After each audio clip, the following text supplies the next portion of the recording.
سورہ مومن شروع ہوئی ہے، جس کا نام سورہ غافر بھی ہے. دو نام ہے یہ سورہ کا. اور اللہم علمنی رشدی وعصمنی من شر نفسی، اللہم انفعنی بما علمتنی وعلمنی ما ينفعنی وزدنی علما، اللہم فقہنا فی الدین، اللہم فقہنا لما تحب وترضى. یہ سورہ غافر یا سورہ مومن جو ہے وہ مکی صورت ہے.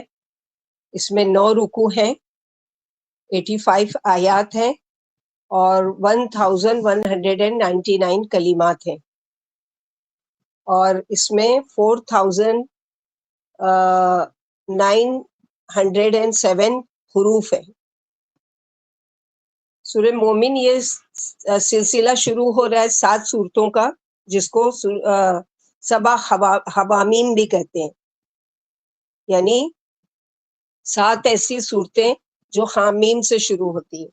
تو یہ شروع ہو رہی ہے، اس کا 7ویں سورہ کا پہلا سلسلہ سورہ مومن یا غافر ہے، اور یہ اختتام ہوگا سورہ احقاف پر. تو کنٹینیو 7 صورتیں جو ہیں وہ حامیم سے شروع ہوگی، اسی لیے اس کو سبع حوامیم کہا گیا ہے. ٹھیک ہے. اس سورے میں احکامات نہیں ہے، بلکہ ان صورتوں میں وعظ و نصیحت ہے اور آخرت کی طرف جانے کی رہنمائی ہے اور دعوت اللہ دیا گیا ہے.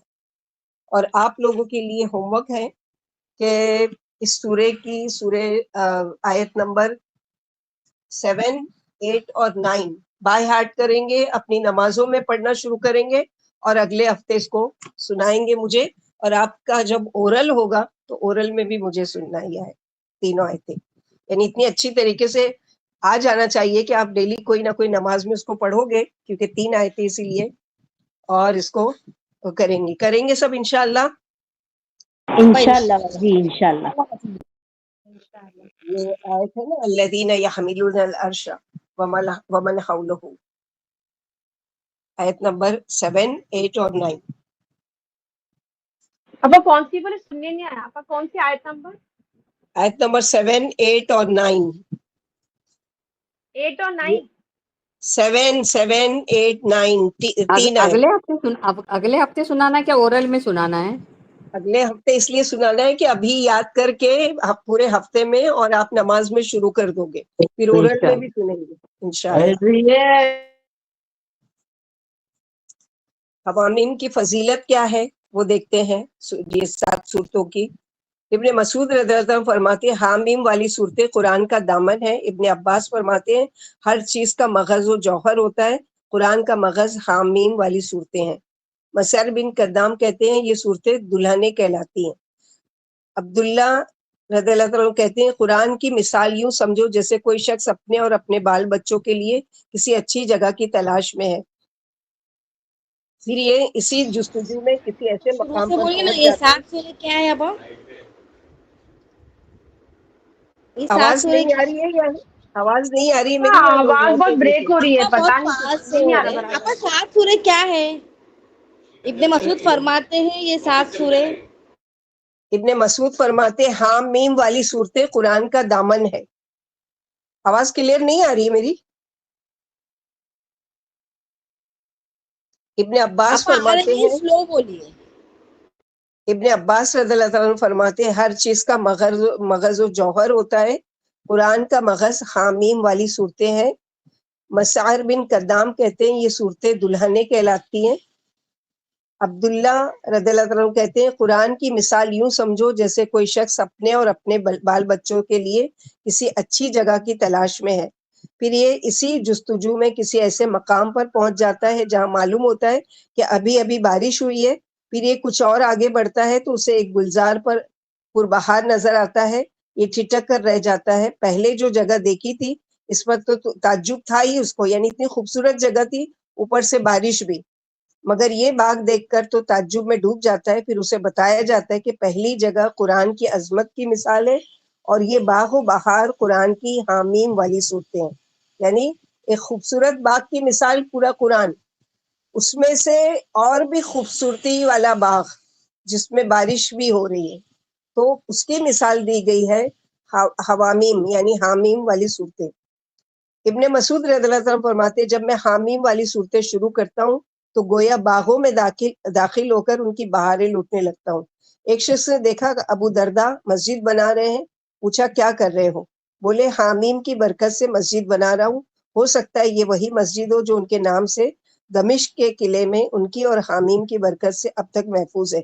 کیونکہ ان کی یہ بات فتح پر دلالت کرتی ہے، جیسا کہ کسی جنگ میں نبی صلی اللہ علیہ وسلم نے صحابہ سے فرمایا تھا اگر آج رات شب خون مارو تو حامیم لا ینصرون پڑھ لینا.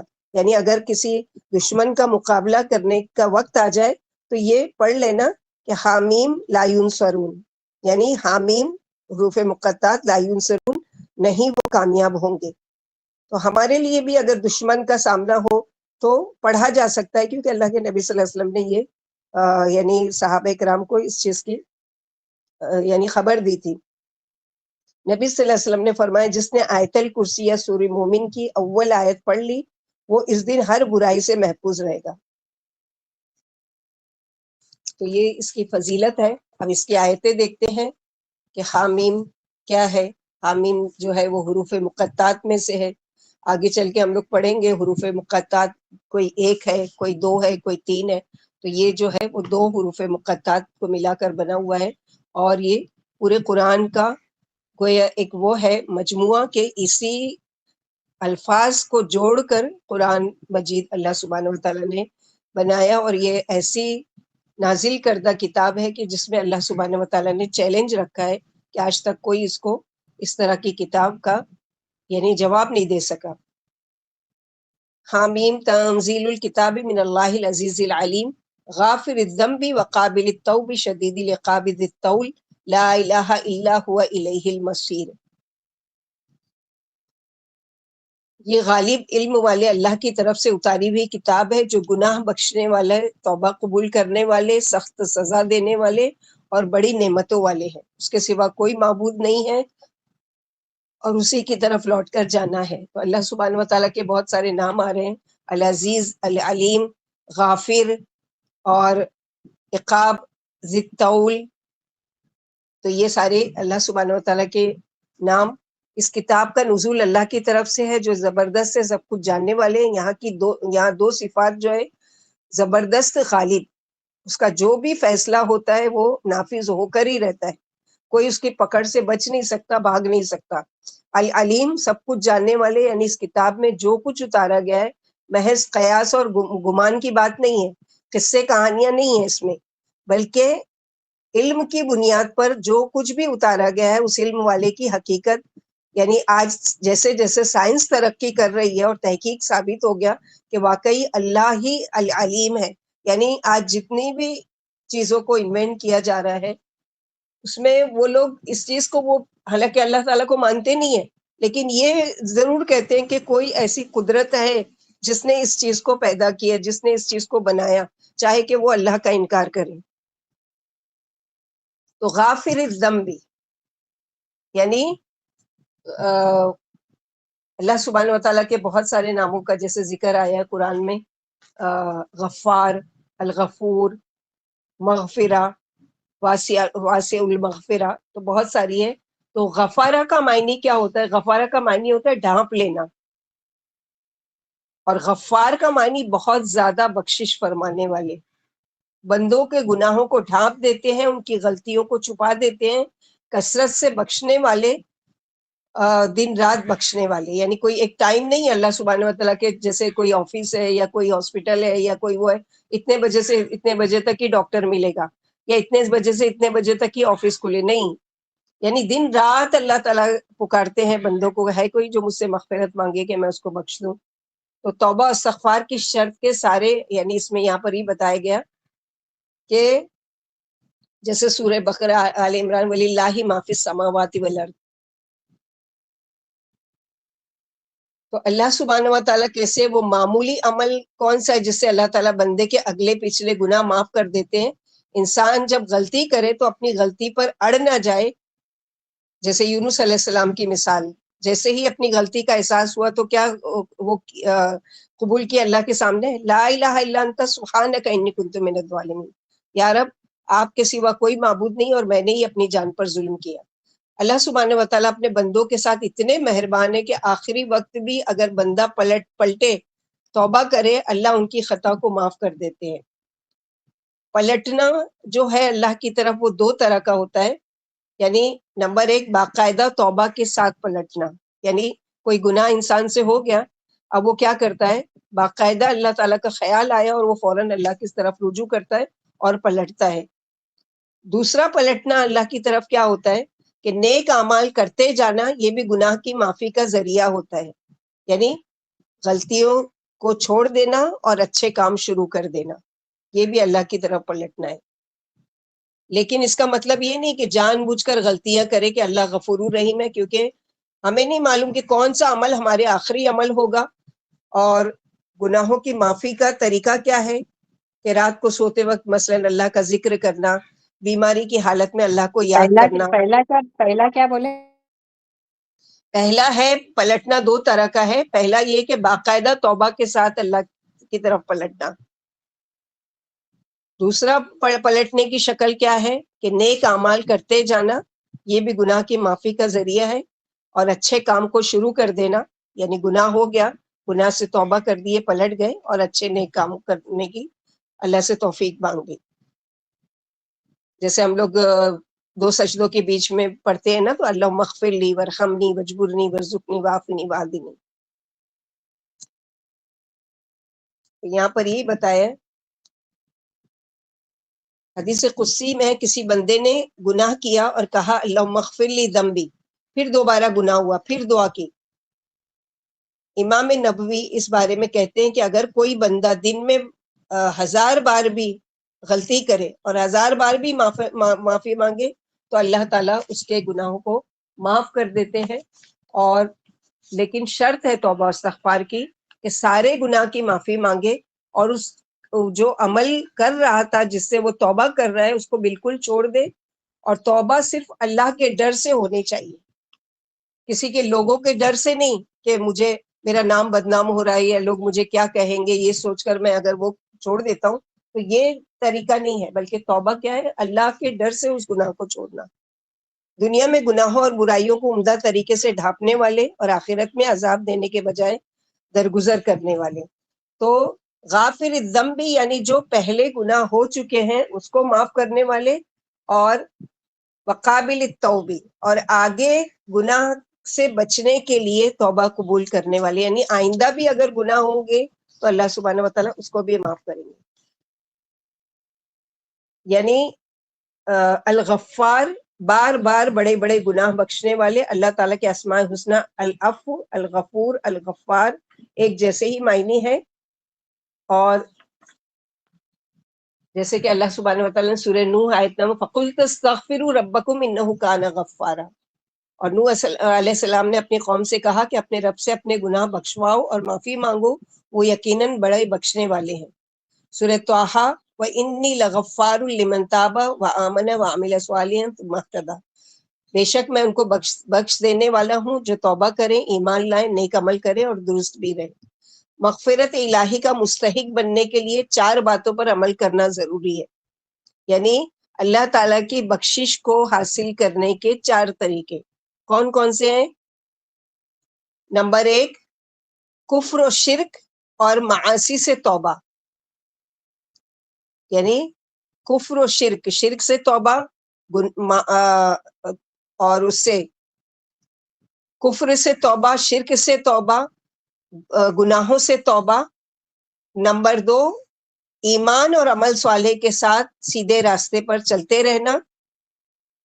نمبر 3 واجب الادا حقوق العباد ممکن حد تک ادا کرنا، یعنی اللہ تعالیٰ سے تو توبہ مانگ رہے ہیں لیکن دوسری طرف لوگوں کے حقوق اتنے مارے ہوئے ہیں کہ گناہوں کا انبار چڑھا ہوا ہے، تو یہ نہیں ہونا چاہیے، بلکہ وہاں پر بھی ان کے بھی حقوق ادا کرنا ہے، کسی کا حق مارا ہے تو ان کا حق دے دے، کسی کی امانت میں خیانت کی ہے تو اس کی خیانت کو واپس، اس کے امانت کو جملہ کیا واپس ہے کرے۔ باجی؟ نمبر جی 3 نمبر 3 کا نمبر جملہ 3 کیا؟ یہ ہے واجب الادا حقوق العباد ممکن حد تک ادا کرنا، یعنی جو حقوق العباد کے حقوق واجب ہیں ہم پر اس کو ادا کرنا۔ نمبر 4 استقامت کے ساتھ توبہ پر قائم رہنا حتیٰ کہ ایمان کی حالت میں موت آئے، یعنی اب توبہ کر لیے تو استقامت کے ساتھ جمے رہنا، یہ نہیں کہ مذاق بنا لیے توبہ کو، توبہ کر رہے ہیں پھر گناہ کر لیں، اور اس نیت سے جو گناہ کیا جاتا ہے کہ گناہ کر لو اور پھر توبہ کر لیں گے، تو یاد رکھو یہ توبہ جان بوجھ کر قبول نہیں ہوگی، کہ انسان جان بوجھ کر گناہ کرے، کہ یہ سوچ کر کہ اللہ غفور الرحیم میں معاف کر دیں گے اور توبہ کر لوں گا، ابھی گناہ کر لو اور توبہ کر لیں گے۔ کس نے کہا تھا یہ؟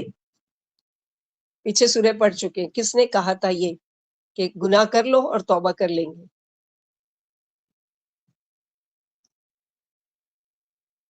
جلدی، کسی کے یوسف علیہ السلام کے دماغ بھائیوں کیا؟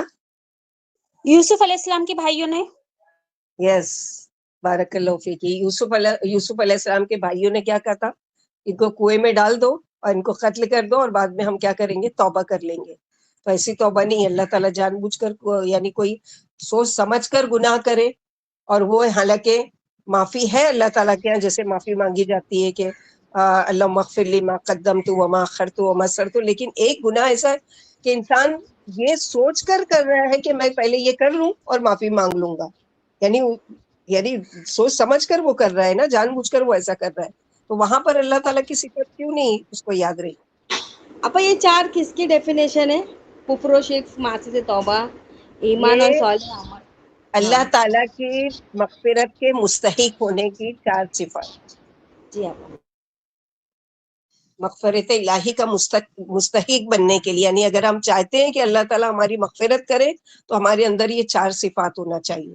کون کون سی؟ نمبر 1 کفر و شرک اور معاصی یعنی گناہ سے توبہ، نمبر 2 ایمان اور عمل صالح کے ساتھ سیدھے راستے پر چلتے رہنا، نمبر 3 واجب الادا حقوق العباد ممکن حد تک ادا کرنا، یعنی کسی کا حق اگر ہم پر باقی ہے تو اس کا، یعنی اللہ سے تو توبہ کر رہے ہیں، اللہ میری توبہ، اللہ میری توبہ، اور دوسری طرف دوسروں کے حق مار رہے ہیں، تو ایسی توبہ نہیں قبول ہوتی۔ بلکہ اگر کسی کے حق میں کوتاہی کی ہے، کمی کی ہے، کسی پر زیادتی کی ہے، کسی پر ظلم کیا ہے، تو پہلے اس سے معافی مانگے، اس کا حق ادا کرے۔ نمبر 4 استقامت کے ساتھ توبہ پر قائم رہنا حتیٰ کہ ایمان کی حالت میں موت آ جائے۔ ان چار باتوں پر عمل کیا جائے تو ایسی توبہ کو کہا جاتا ہے توبۃ النصوح، ہاں بڑی والی خاص سے توبۃ النصوح، اور ایسی توبہ ہی کام آنے والی ہے۔ توبہ صرف اسی صورت میں فائدہ پہنچائے گی جب دوبارہ کفر و شرک کا راستہ نہ اختیار کیا جائے۔ زبانی جمع خرچ والی توبہ کسی کام کی نہیں ہے۔ اگر موت کفر و شرک کی حالت میں آ گئی تو مغفرت الہی کے بجائے وہ عذاب کا مستحق ٹھہرے گا۔ ہمیشہ کے لیے شرک و کفر چھوڑ کر ایمان کا راستہ اپنانا ہوگا۔ ایمان کے بغیر جہنم کی آگ سے نجات نہیں مل سکتی۔ بے شک اللہ تعالیٰ توبہ کرنے والوں کے لیے بڑے رحیم اور غفار ہیں۔ گناہوں سے بخشش کی دعا جیسے ہم لوگ کرتے ہیں، اللہم انی ظلمت نفسی ظلما کثیرا ولا یغفر الذنوب الا انت فاغفر لی مغفرۃ من عندک وارحمنی انک انت الغفور الرحیم، جو قاعدے میں بیٹھتے ہیں ہم لوگ تشہد کی حالت میں، جب یہ دعا پڑھتے ہیں، اے اللہ میں نے اپنی جان پر بہت ظلم کیا اور آپ کے سوا کوئی گناہوں کو بخشنے والے نہیں، بس مجھے اپنی خاص مغفرت سے بخش دیجئے اور مجھ پر رحم کیجئے، یقیناً آپ ہی بخشنے والے اور بے حد رحیم ہے۔ اسی طرح اللہ کی صفت جو آئی ہے العلیم، وہ ہر چیز کو اول آخر جاننے والے ہیں، یعنی ایسے نہیں ہے کہ علیم ہمارے پاس جو تھوڑی بہت علم ہے وہی ہے، بلکہ کیا ہے اللہ کی پوری، جیسے آگے ہے نا وسعت کل شیء رحمۃ و علما، کہ اللہ تعالیٰ کے علم کو تو ہر چیز گھیرے ہوئے، یعنی ہر چیز، ہر نالج اللہ کے علم میں ہے۔ علیم فعیل کے وزن پر ہے، یعنی بہت زیادہ اور ہر وقت جاننے والے۔ سورہ بقرہ آیت نمبر 115 وَلِلَّهِ الْمَشْرِقُ وَالْمَغْرِبُ فَأَيْنَمَا تُوَلُّوا فَثَمَّ وَجْهُ اللَّهِ إِنَّ اللَّهَ وَاسِعٌ عَلِيمٌ، اور سورہ بقرہ آیت نمبر 115، اور سورہ نحل فَلَا تَضْرِبُوا لِلَّهِ الْأَمْثَالَ إِنَّ اللَّهَ يَعْلَمُ وَأَنْتُمْ لَا تَعْلَمُونَ، سورہ نحل آیت نمبر 74۔ اللہ تعالیٰ کے لیے مثالیں نہ بتاؤ، یہ اس سے مراد یہ ہے کہ اس کے علم کے ساتھ کسی دوسرے کو شریک نہ ٹھہراؤ، یعنی ایسا نہیں کہ نعوذ باللہ جیسے اللہ تعالیٰ جانتے ہیں ویسے کوئی قبر والا بھی جانتا ہے، جیسے اللہ تعالیٰ جانتے ہیں ویسے دوسرا کوئی بھی میرے حالات سے باخبر ہے، یہ ساری چیزیں شرک ہے۔ اس کے جاننے اور انسان کے جاننے میں کوئی نسبت نہیں. اللہ کے علم کا کمال یہ ہے کہ وہ ہر چیز کے اول و آخر جاننے والے ہیں، خواہ وہ چھپی ہوئی ہو یا ظاہر ہو، چھوٹی سے چھوٹی چیز ہو یا بڑی سے بڑی چیز ہو. رات کے وقت اٹھنے والے کی نیت کو بھی جانتے ہیں، اٹھنے والا کس نیت سے اٹھ رہا ہے. علیم نے اپنی اولاد نہیں بنائی، اگر اس کی اپنی اولاد ہوتی تو وہ اس کے علم میں اس کا شریک ہوتا. یوں وہ اپنی مخلوق کے ساتھ انصاف نہیں کر پاتے. یعنی مثلا مثال کے طور پر اگر کوئی اولاد ہوتی، نعوذ باللہ ثم نعوذ باللہ، تو کیا ہوتا؟ باپ کو منا لیتے ہیں نا وہ اولاد کسی طرح. جیسے ہوتا ہے نا کہ بعض ایسے کام ہوتے ہیں جو باپ نہیں کرنا چاہتا، ماں نہیں کرنا چاہتی، لیکن بچے کسی طرح مجبور کر دیتے ہیں اپنے لاڈ پیار سے یا غصے سے یا جیسے بھی. تو نعوذ باللہ اللہ سبحانہ و تعالیٰ کے ساتھ ایسا معاملہ نہیں ہے. نہیں تو کیا ہوتا ہے؟ وہی ہوتا کہ انصاف نہیں کر پاتے نا. اللہ تعالیٰ ہر ممکن کو جانتے ہیں، کیا ہونے والا ہے یا ماں بعد کیا وقوع پذیر ہوگا. یعنی اللہ تعالیٰ کا علم کیسا، علیم کیسے اللہ تعالیٰ کہ جو پاسٹ میں ہو چکا ہم کر کے اپنے اعمال کو بھول بھی چکے، لیکن وہ بھی اللہ کے علم ہے. آگے کیا کرنے والے ہیں وہ بھی اللہ تعالیٰ کے علم ہے. وہ ہر چیز کے بارے میں بے نیاز تو ہے لیکن بے خبر نہیں ہے. حتیٰ کہ ساتوں زمین و آسمان میں گرنے والے ہر پتے، ہر ذرے کے حالات سے باخبر ہے. ہر چیز کے بارے میں مکمل علم رکھتے ہیں کہ اس کے ساتھ جو وقوع پذیر ہوگا اس پر کیا بیتے گی. غرض وہ ہر زمانے میں وقوع پذیر ہونے والے ہر عمل کے بارے میں اچھی طرح علم رکھتے ہیں. کوئی چیز اللہ کے علم سے باہر نہیں ہے.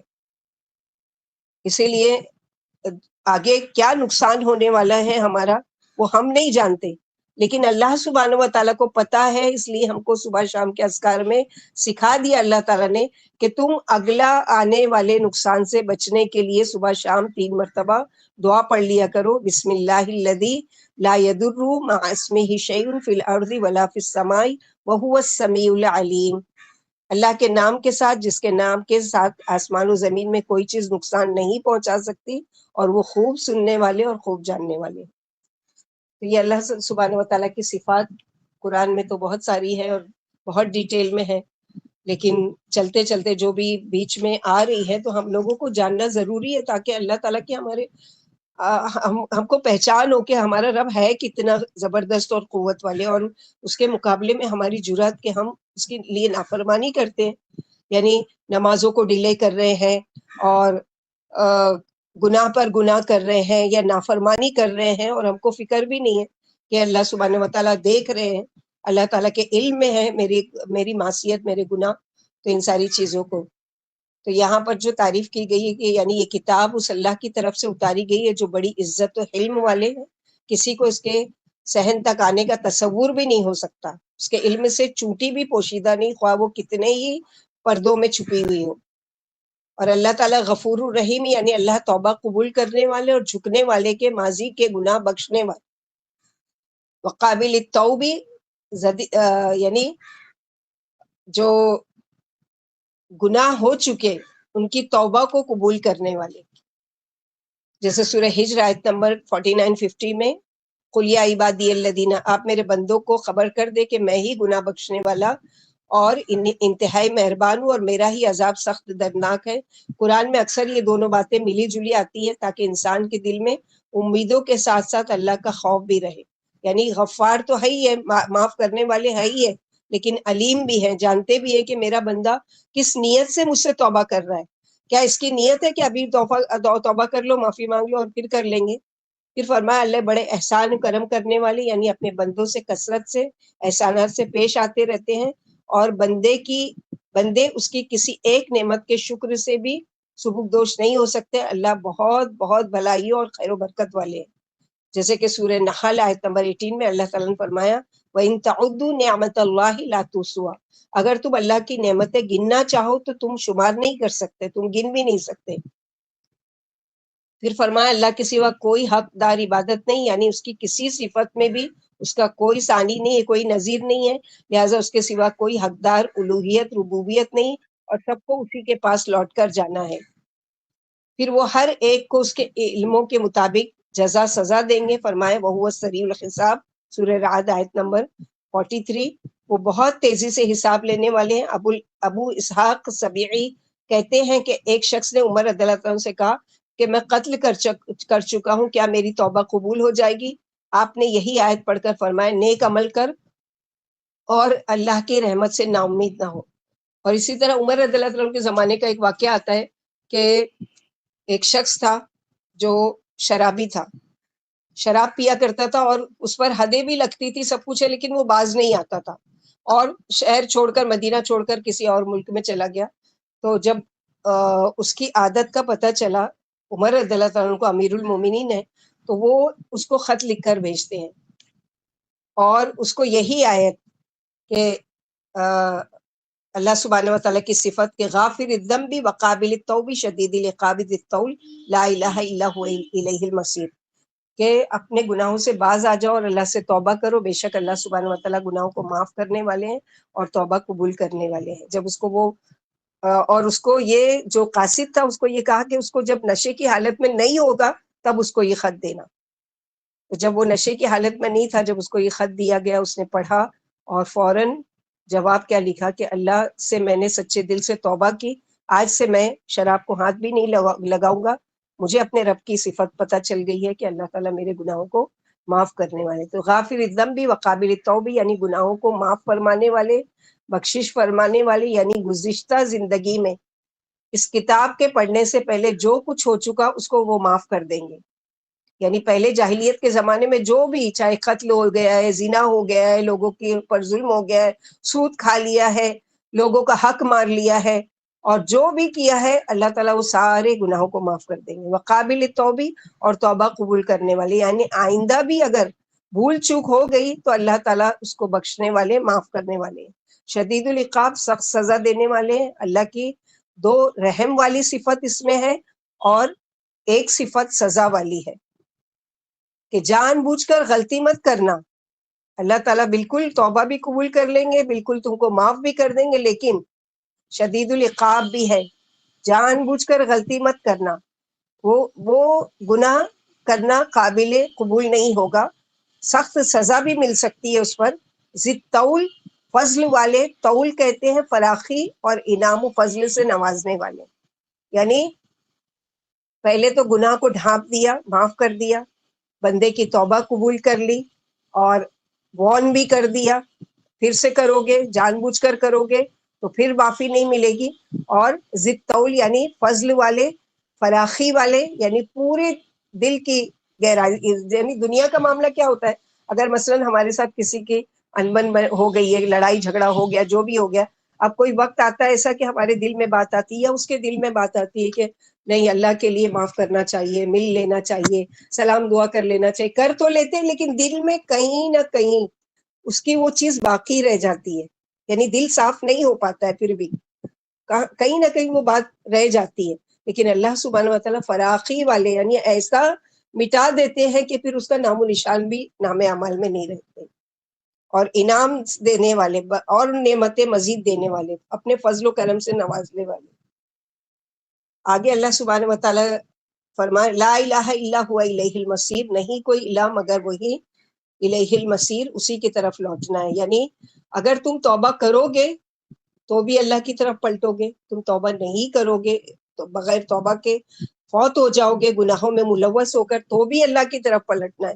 ایسا تو نہیں ہے کوئی اور ٹھکانہ ہے کہ جہاں جا کر تم پناہ لے لو گے اور جہاں جا کر تم یعنی بچ سکو گے اللہ کے عذاب سے، نہیں، جہاں بھی جاؤ گے وہاں پر کہیں بھی ہو تم اللہ کی طرف تم کو پلٹنا ہے۔ تو پھر دنیا میں ہی کیوں نہیں پلٹ جاتے کہ جو آخرت کی طرف پلٹنے کا وقت آئے تو وہ کامیابی والا پلٹنا ہو، وہ بھی نقصان دہ والا پلٹنا ہی نہیں ہو کہ جا کے آگے جیسے آ رہی نا ایتے کہ وہ اپنے گناہوں کا اعتراف کریں گے اور اللہ سے معافی مانگیں گے اور توبہ کریں گے، لیکن اب توبہ کہاں؟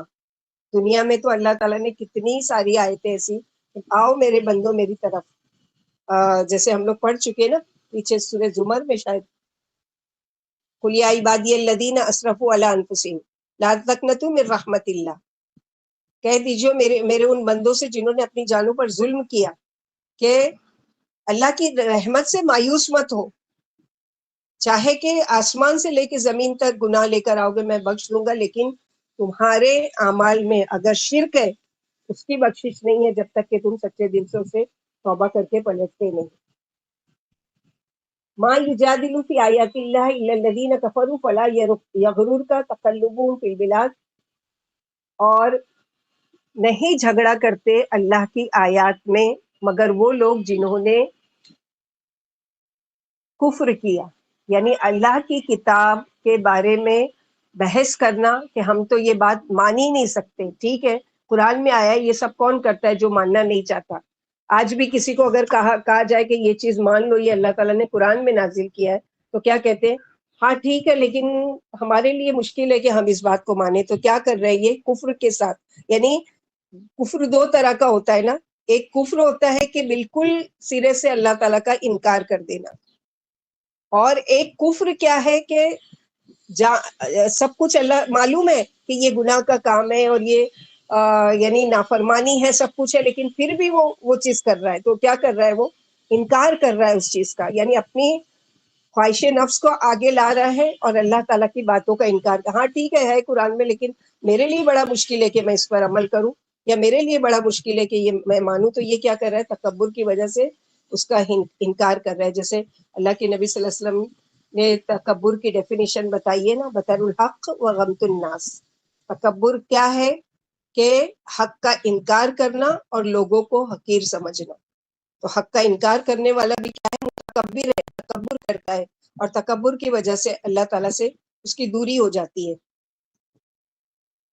ولا یغرر کا، اور نہ دھوکے میں ڈالے آپ کو ان کا چلنا کا پھرنا انکار بالکل، کرنے والا اور لوگوں کو حقیر جاننے والا. دو حدیث کے دو الفاظ ہیں، بطر الحق و غمت الناس. بطرا با طا اور را سے بطرا، بطر الحق و غمت الناس، یعنی حق کا انکار کرنے والا اور لوگوں کو حقیر جاننے والا. تو اللہ سبحانہ وتعالیٰ یہاں پر یہ کہ تو آپ صلی اللہ علیہ وسلم کو تسلی دے رہے ہیں کہ ان کا چلنا پھرنا زمین میں آپ کو دھوکے میں نہ ڈالے. ایسے کافر جو اللہ کی آیات کو حقیر سمجھ کر ان میں بحثیں کرتے ہیں، ان میں عمل کو بیوقوفی قرار دے، یعنی اور اللہ کی آیات کو حقیر سمجھ کر ان میں بحثیں کرتے ہیں، ان میں عمل کی بے وقوفی قرار دیں، اور ان سب سرکشوں کے باوجود دنیا میں ترقی کرتے چلے جا رہے. چلنا پھرنا یعنی یہ نہیں جو چلتے پھرتے ہیں، چلنا پھرنا یعنی عیش و عشرت کی زندگی گزار رہے ہیں، بہت کچھ اللہ تعالیٰ نے ان کو مال دیا ہے، بہت ساری دولتوں سے نوازا ہے، بہت سارا اقتدار دیا ہے. تو کہیں دھوکے میں نہ ڈالے کہ نعوذ باللہ اللہ تعالیٰ سے ان سے خوش ہے اس لیے اللہ تعالیٰ نے ان کو دیا. نہیں، ان کو ڈھیل دی گئی ہے. یہی لوگ مزے میں ہیں، کیا پتہ یہی سچے ہوں اور یہ اتنی بلندیوں پر کیسے پہنچ سکتے ہیں. اور خاص طور پر جس چیز سے مرغوب کرنے کی بات کیا ہے، چلنا پھرنا، یعنی رنگ رنگ کے ملکوں میں، یعنی ورلڈ ٹور پر نکلنے والے تمہیں مرغوب نہ کریں. جیسے محاورہ ہوتا ہے نا، اس نے گھاٹ گھاٹ کا پانی پیا، لہٰذا ایسے کو لوگ عقل مند سمجھتے ہیں، یعنی وہ بہت پہنچا ہوا ہے کہ وہ تو پوری دنیا کی سیر کرتا ہے، بڑے بڑے اس کو لینگویجز آتی ہے، وہ دنیا میں یہ ساری چیزیں جانتا ہے، یہ ساری چیزیں. تو اللہ سبحانہ وتعالیٰ، حالانکہ اللہ کے نبی صلی اللہ علیہ وسلم تو دنیا پرست تھے بھی نہیں، لیکن اس کے باوجود کہ آپ نے جیسے سورہ انعام کی آخری آیتیں جو سورہ آل عمران کی آخری آیتیں جو ہم لوگ پڑھتے ہیں رات میں، اس میں بھی یہی آیت سیم آتی ہے، فلا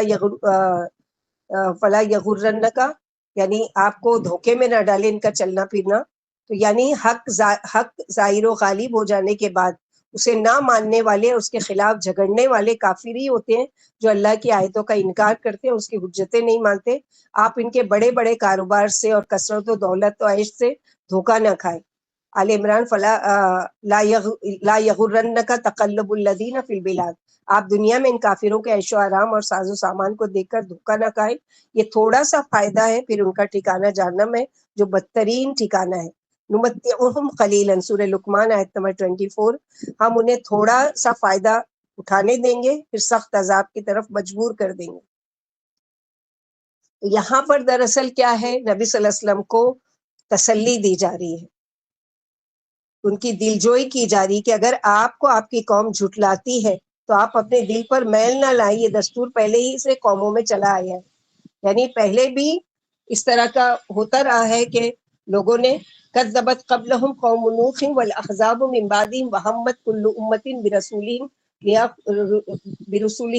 لیاخذوہ وجادلوا بالباطل لیدھدوا بالحق فَأَخَذَتْهُمْ فَكَيْفَ كَانَ عِقَابِ، یعنی آپ صلی اللہ علیہ وسلم کو تسلی دی جا رہی ہے، اور وَكَذَلِكَ حَقَّتْ كَلِمَةُ رَبِّكَ عَلَى الَّذِينَ كَفَرُوا أَنَّهُمْ أَصْحَابُ النَّارِ، یعنی آپ اپنا دل چھوٹا مت کیجئے کہ یہ جو مشرکین مکہ ہے وہ آپ کے ساتھ برا سلوک کر رہے ہیں، یا آپ کو جھٹلا رہے ہیں، یا آپ کی تکذیب کر رہے ہیں، یا آپ کو یعنی آپ کے ساتھ جھگڑتے ہیں، ایسا نہیں ہے، بلکہ یہ پہلے کے رسولوں کے ساتھ بھی یہی ہوا ہے۔ نوح علیہ السلام کی تو مثال اللہ تعالیٰ نے سورہ نوح اتار دی کہ ربی انی دعوت قومی لیلا ونہارا فلم یزدہم دعائی الا فرارا وانی کلما دعوت، میں نے تو رات دن محنت کی، 950 سال محنت کی، لیکن ان لوگوں نے جھٹلانے کے علاوہ کوئی کام نہیں کیا۔ تو ہر نبی کو اس کی قوم نے جھٹلایا، ان کی مخالفت کی، اور ان پر چند قدسی صفات نفوذ کے سوا لوگ ایمان نہیں لائے۔ سب سے پہلے رسول نوح علیہ السلام ہے، آپ کو اللہ نے بت پرستی سے لوگوں کو روکنے کے لیے مبعوث فرمایا، آپ کو بھی قوم نے خوب جھٹلایا۔ پھر قوم نوح کے بعد ہر قوم نے اپنے اپنے زمانے میں اپنے اپنے نبی کو جھٹلایا، اور ہر ممکن طریقے سے انہیں گرفتار کر کے قتل کرنا چاہا، بلکہ بعض بدبختوں نے تو ان بے گناہوں کو قتل بھی، یعنی کئی انبیاء ایسے جو صرف حق کی دعوت پہنچانے کے بدلے میں ان کو قتل کیا گیا۔ اور اوہام و شکوک کی آڑ میں یقینی باتیں منانی چاہیے۔ نبی صلی اللہ علیہ وسلم نے فرمایا جو حق مٹانے کے لیے باطل کی مدد کرے اس سے اللہ کی اور اس کے رسول کی ذمہ داری ساقط ہو جاتی ہے۔ پھر فرمایا پھر میں نے انہیں پکڑ لیا، یعنی گناہوں اور بڑی بڑی زیادتیوں کی وجہ سے میں نے انہیں غارت کر دیا، اور میرے ہولناک و تباہ کن عذاب سے ان کی جڑیں تک یعنی ختم ہو گئی۔ اور آیت نمبر جیسے کہ 6 میں اللہ تعالیٰ فرماتے ہیں یعنی جیسے گزشتہ قوموں پر عذاب واجب ہو چکا تھا، اسی طرح ان جھٹلانے والوں پر بھی بدرجہ اولا واجب ہو چکا ہے، اور عنقریب تباہی آنے والی ہے۔ جب یہ آپ کو نہیں مانتے تو کسی نبی کو بھی نہیں مانتے، کیونکہ سب کی پکار ایک ہی ہے، اس لیے عذاب کے حقدار بن چکے اور تباہی ان کے سروں پر منڈلا رہی ہے۔ یعنی ہر مومن کے لیے، جیسے ہم اللہ کے نبی صلی اللہ علیہ وسلم کے امتی ہے، محمد صلی اللہ علیہ وسلم کے، لیکن اگر ہم قرآن میں جتنے بھی نبیوں کا ذکر کیا گیا اس میں سے کسی ایک کا بھی انکار کرتے ہیں، یا جن کو نہیں دیکھا ان میں سے کسی کا انکار کرتے ہیں، یا جن کے بارے میں نہیں آیا ہے قرآن یا حدیث میں ان کا انکار کرتے ہیں، کیونکہ آگے کی اس میں پیچھے ہم پڑھ چکے ہیں کہ کچھ ایسے انبیاء ہیں جن کا ذکر ہم نے آپ سے کیا، اور کچھ ایسے کہ جن کا ذکر بھی نہیں کیا، یعنی وہ بھی ہمارے رسول تھے، وہ بھی ہمارے نبی تھے۔ تو اگر کسی ایک کا بھی انکار کرتے تو گویا تمام انبیاءوں کا انکار۔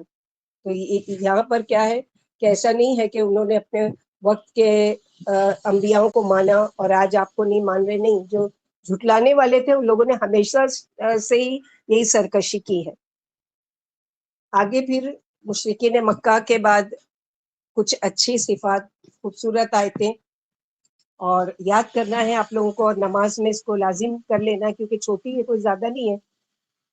پہلی جو آیت نمبر 7 ہے وہ تھوڑی سی بڑی ہے، باقی دونوں چھوٹی ہے اور انٹرسٹنگ ہے، یعنی اچھی خوبصورت آیتوں میں سے الذین یحملون العرش، اور وہ لوگ، وہ فرشتے جو عرش کو اٹھائے ہوئے ہیں، ومن حولہ، اور جو اس کے ارد گرد ہے، یسبحون بحمد ربہم، اپنے رب کی حمد کے ساتھ اس کی تسبیح کرتے رہتے ہیں، ویؤمنون بہ ویغفرون، اور وہ ایمان ویستغفرون، اور وہ ایمان لاتے ہیں ساتھ اس کے، اور ایمان والوں کے لیے بھی وہ استغفار کرتے رہتے ہیں۔ یعنی ایک طرف باطل پرستوں کی مثال دی گئی جو ہم نے ابھی پڑھی، دوسری طرف اللہ اپنے فرشتوں کی مثال دے رہے ہیں، اے انسان تجھے میں نے آزادی دی ہے اور تو نعمتیں دینے والے کے خلاف اپنی آزادی کو استعمال کر رہا ہے، تو میں بے نیاز ہوں اس سے۔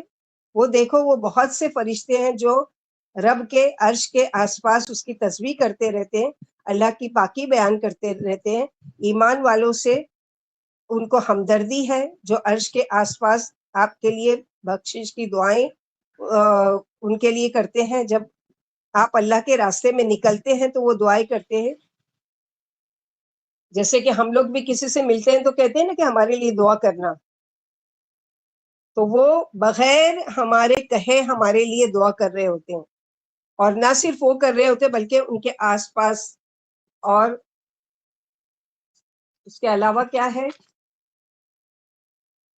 آگے کی آیت دیکھیں گے، پہلے اس کو تھوڑی سی ڈیٹیل، یہ آیت نمبر 7 کو دیکھ لیتے ہیں انشاءاللہ باذن اللہ، کہ وہ فرشتے کیسے ہیں اور کون سے ہیں۔ تو اللہ تعالیٰ کا عرش اٹھانے والے فرشتے، جیسے کہ اس سے پہلے کی جو ہماری سورہ تھی سورہ زمر، اس کی بھی آخری آیت کیا ہے؟ آیت نمبر 75 وہاں پر بھی تھا نا، وَتَرَى الْمَلَائِكَةَ حَافِّينَ مِنْ حَوْلِ الْعَرْشِ يُسَبِّحُونَ بِحَمْدِ رَبِّهِمْ وَقُضِيَ بَيْنَهُم بِالْحَقِّ وَقِيلَ الْحَمْدُ لِلَّهِ رَبِّ الْعَالَمِينَ۔ تو یہاں پر بھی عرش اٹھائے ہوئے فرشتوں کی مثال اللہ تعالیٰ نے دی ہے کہ عرش اٹھانے والے مقرب فرشتوں کا اور عرش کے آس پاس والے قریبی فرشتوں کا بیان ہے کہ وہ اللہ کی حمد و تسبیح میں ہمیں وقت رب اللسان رہتے ہیں، یعنی اقرار کرتے رہتے کہ اللہ کی ذات اقدس تمام عیبوں، تمام کمیوں سے اور برائیوں سے پاک ہے، اور تمام کمال والی خوبیوں سے متصف ہے، اور ہر طرح کی پاکی اور بڑائی اسی کو زیبا ہے۔ یہ مقرب فرشتے بھی اللہ کے آگے جھکے ہوئے اور ذلیل ہیں، اور اس کی عزت کے مقابلے میں کچھ بھی نہیں۔ یہی فرشتے مسلمانوں کے لیے، مومنوں کے لیے جو اللہ پر غائبانہ ایمان رکھتے ہیں، اللہ سے مغفرت کی دعائیں مانگتے رہتے ہیں۔ اور اسی طرح جیسے کہ سورہ معارف آیت نمبر 17 میں، اس دن آپ کے رب کا عرش اٹھائے ہوئے، سورہ حقہ وَيَحْمِلُ عَرْشَ رَبُّكَ فَوْقَهُمْ يَوْمَئِذٍ ثَمَانِيَةٌ، یعنی یہ فرشتے کتنے؟ 8 ہیں۔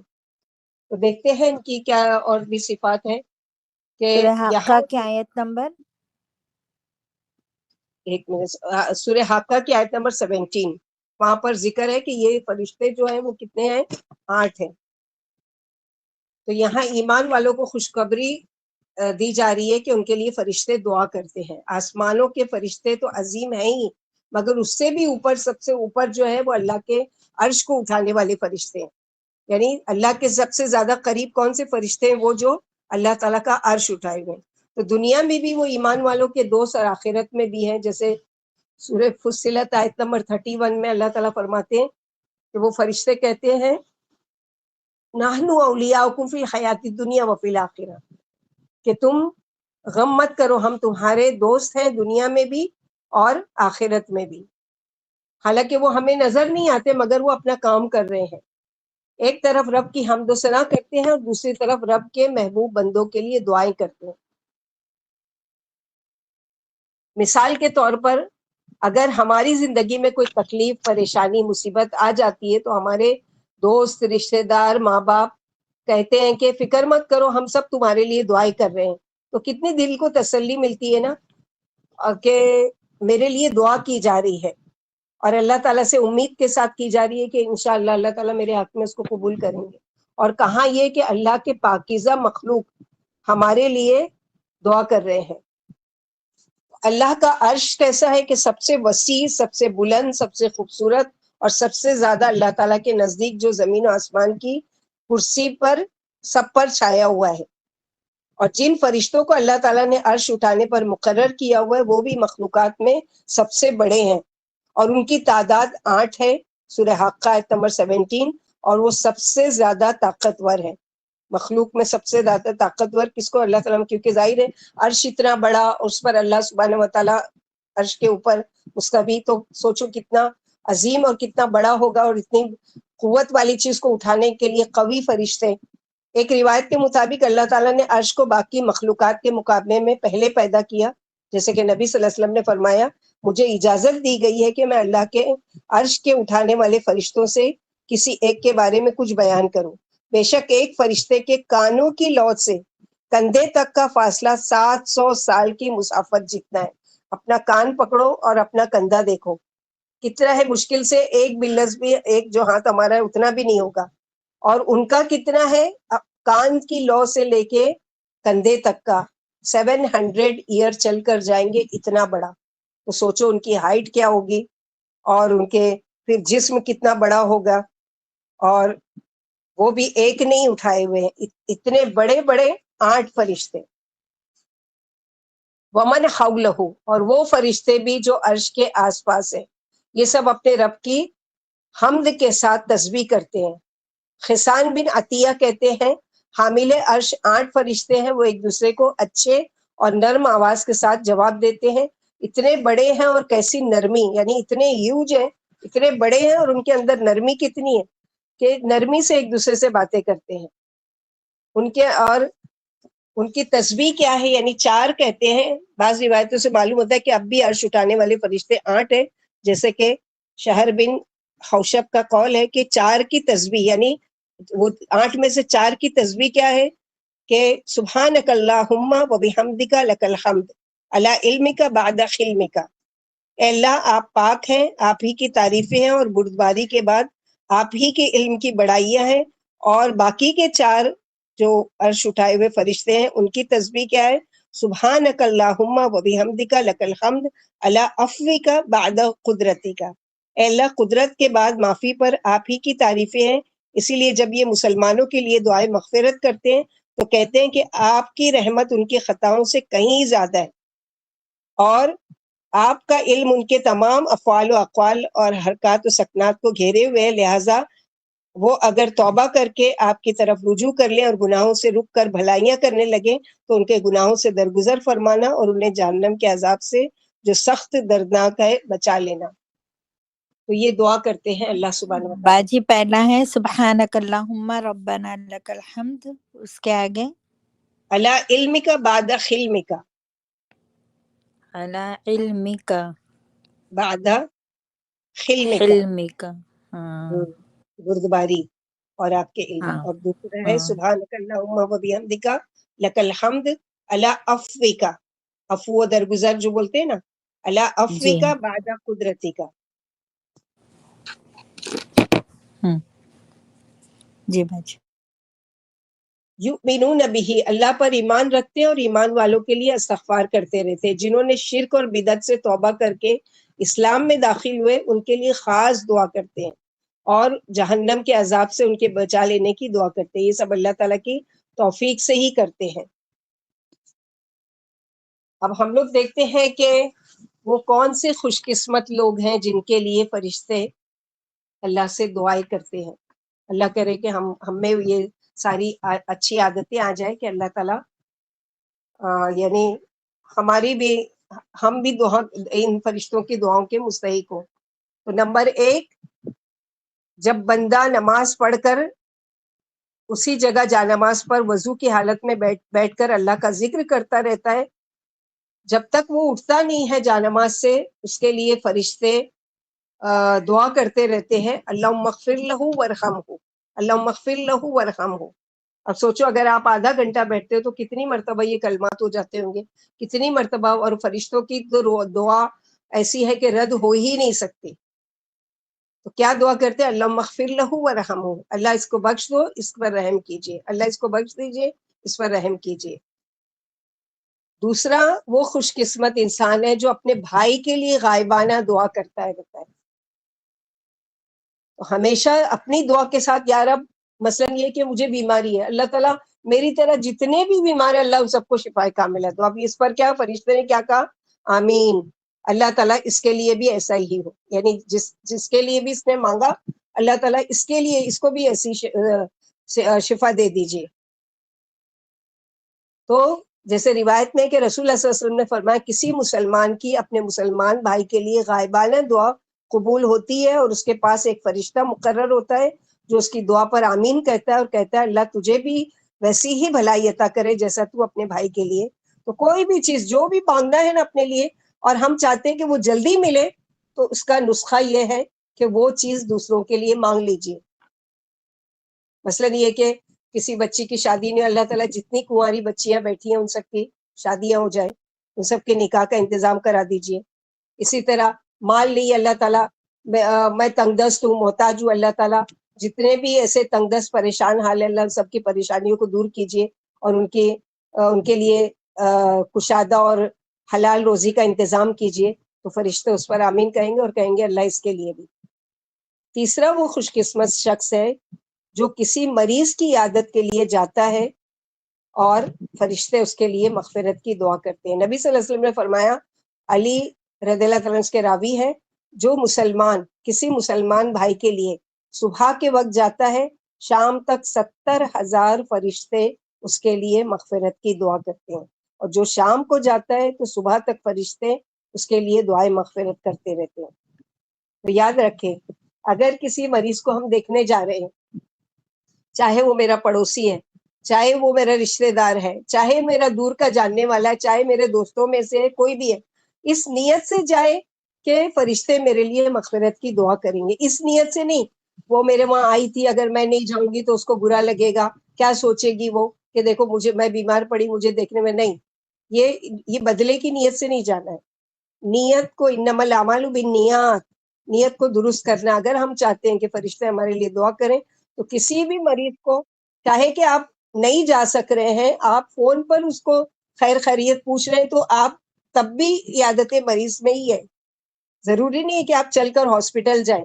آپ فون پر ہی اگر کسی کی خیر خیریت پوچھتے ہیں تو یہ بھی کیا ہے، آپ نے عیادت مریض کی. اور اس نیت سے کیجئے کہ جب تک میں اس کی خیریت پوچھوں گی، جب تک اس سے میں باتیں کروں گی، اور جب تک اس کے حال احوال پوچھوں گی، فرشتے میرے لیے مغفرت کی. اور نہ صرف اسی وقت بلکہ صبح کے وقت کسی کو کال کر کے بات کی، اس کی خیر خیریت پوچھی، اس کو تسلی دی بیماری پر، لا باسا طہور انشاءاللہ، تو شام تک 70,000 فرشتے دعا کر رہے ہیں. کتنا بڑا آنر ہے. کون سا ایسا عمل ہوگا جس کے لیے اتنا زیادہ اللہ تعالیٰ وہ دیں گے. چوتھا قسم کا وہ شخص ہے جو علم حاصل کرنے کے لیے، سیکھنے سکھانے کے لیے اپنا وقت لگاتا ہے، جس کو خیر امت کا لقب دیا گیا ہے. کون سا وہ شخص ہے؟ خیرکم من تعلم القرآن وعلمہ. ابھی ہم جو ہے الحمدللہ اسی حالت میں ہیں، اسی کیفیت میں ہیں کہ علم سیکھنے اور سکھانے کے لیے بیٹھے ہوئے. تو ایسے شخص کے لیے ساتوں آسمان کی مخلوق، ساتوں زمینوں کی مخلوقات، حتیٰ کہ چونٹیاں اپنے بلوں میں، مچھلیاں پانی میں، فرشتے اللہ کے پاس اس ہستی کے لیے دعا کرتے ہیں جو لوگوں کو خیر و بھلائی کی دعوت دیتا ہے، جو علم حاصل کرنے کے لیے، سیکھنے یا سکھانے کے لیے اپنا وقت لگاتا ہے، یا چل کر جاتا ہے، یا مال لگاتا ہے. جو بھی کسی بھی ذریعے سے علم کی خدمت کر رہا ہے، اللہ تعالیٰ اس کے لیے، اس کے فرشتے اس کے لیے مغفرت کی دعا کرتے رہتے ہیں. پانچواں وہ شخص، پانچواں ہے نا یہ؟ جی باجی. جی. اوکے. پانچواں وہ شخص ہے کہ اللہ کے نبی صلی اللہ علیہ وسلم نے، عامر بن ربیعہ رضی اللہ تعالیٰ عنہ سے روایت ہے کہ نبی صلی اللہ علیہ وسلم نے فرمایا، جس نے مجھ پر درود بھیجا تو فرشتے اس پر 10 رحمتیں نازل کرتے ہیں، اس کے 10 گناہ معاف کر دیے جاتے ہیں، اور 10 درجات اس کے بڑھا دیے جاتے ہیں. جب تک کہ وہ مجھ پر درود بھیجتا رہتا ہے، فرشتے اس کے لیے مغفرت کی دعا کرتے رہتے ہیں. تو اب اس نیت سے بھی کثرت سے درود پڑھنا چاہیے، اسپیشلی جمعہ کے دن. اور روزانہ بھی عادت بنا لینا چاہیے، ایٹ لیسٹ کم سے کم دن میں 10 مرتبہ یا 100 مرتبہ، یا جتنی بھی میری طاقت ہے اس کے مطابق درود پڑھوں، تاکہ فرشتے میرے لیے. یہ دوسری سب جگہ تو مغفرت کی اور رحم کی دعا مانگ رہے ہیں، یہاں پر 3 چیزیں مل رہی ہیں درود پڑھنے پر. کیا مل رہا ہے؟ اللہ کی 10 رحمتیں، 10 گناہ معاف، اور 10 درجات بلند. چھٹا وہ شخص جو سحری کھانے والوں، سحری کے لیے اٹھتا ہے، یعنی روزہ رکھنے کے لیے جب اٹھتا ہے، سحر کے وقت توبہ استغفار بھی کرتا ہے، اور سحری کھانے کی نیت سے اٹھتا ہے، سحری کھاتا ہے، تو اس وقت تک اللہ تعالیٰ کے فرشتے اس کے لیے مغفرت کی دعا کرتے رہتے ہیں، سحری کھانے والوں کے لیے خاص طور پر. ساتواں وہ شخص ہے افطاری کروانے والوں کے لیے، کھانا کھلانے والوں کے لیے. یعنی رمضان کا مہینہ ہے تو چلو افطاری کرا رہے ہیں، لیکن عام دنوں میں بھی کھانا کھلانے والوں کے لیے بھی فرشتے یعنی مغفرت کی دعا کرتے رہتے ہیں. جیسے کہ ابن داؤد ابن ماجہ میں نبی صلی اللہ علیہ وسلم نے فرمایا، یہ فضیلت ان کے لیے بھی ہے جو لوگوں کو کھانا کھلاتے، نہیں روزہ کھلواتے ہیں، وہ بھی فضیلت ہے، اور یہ بھی ہے کہ لوگوں کو، مسکینوں غریبوں کو کھانا کھلاتے ہیں.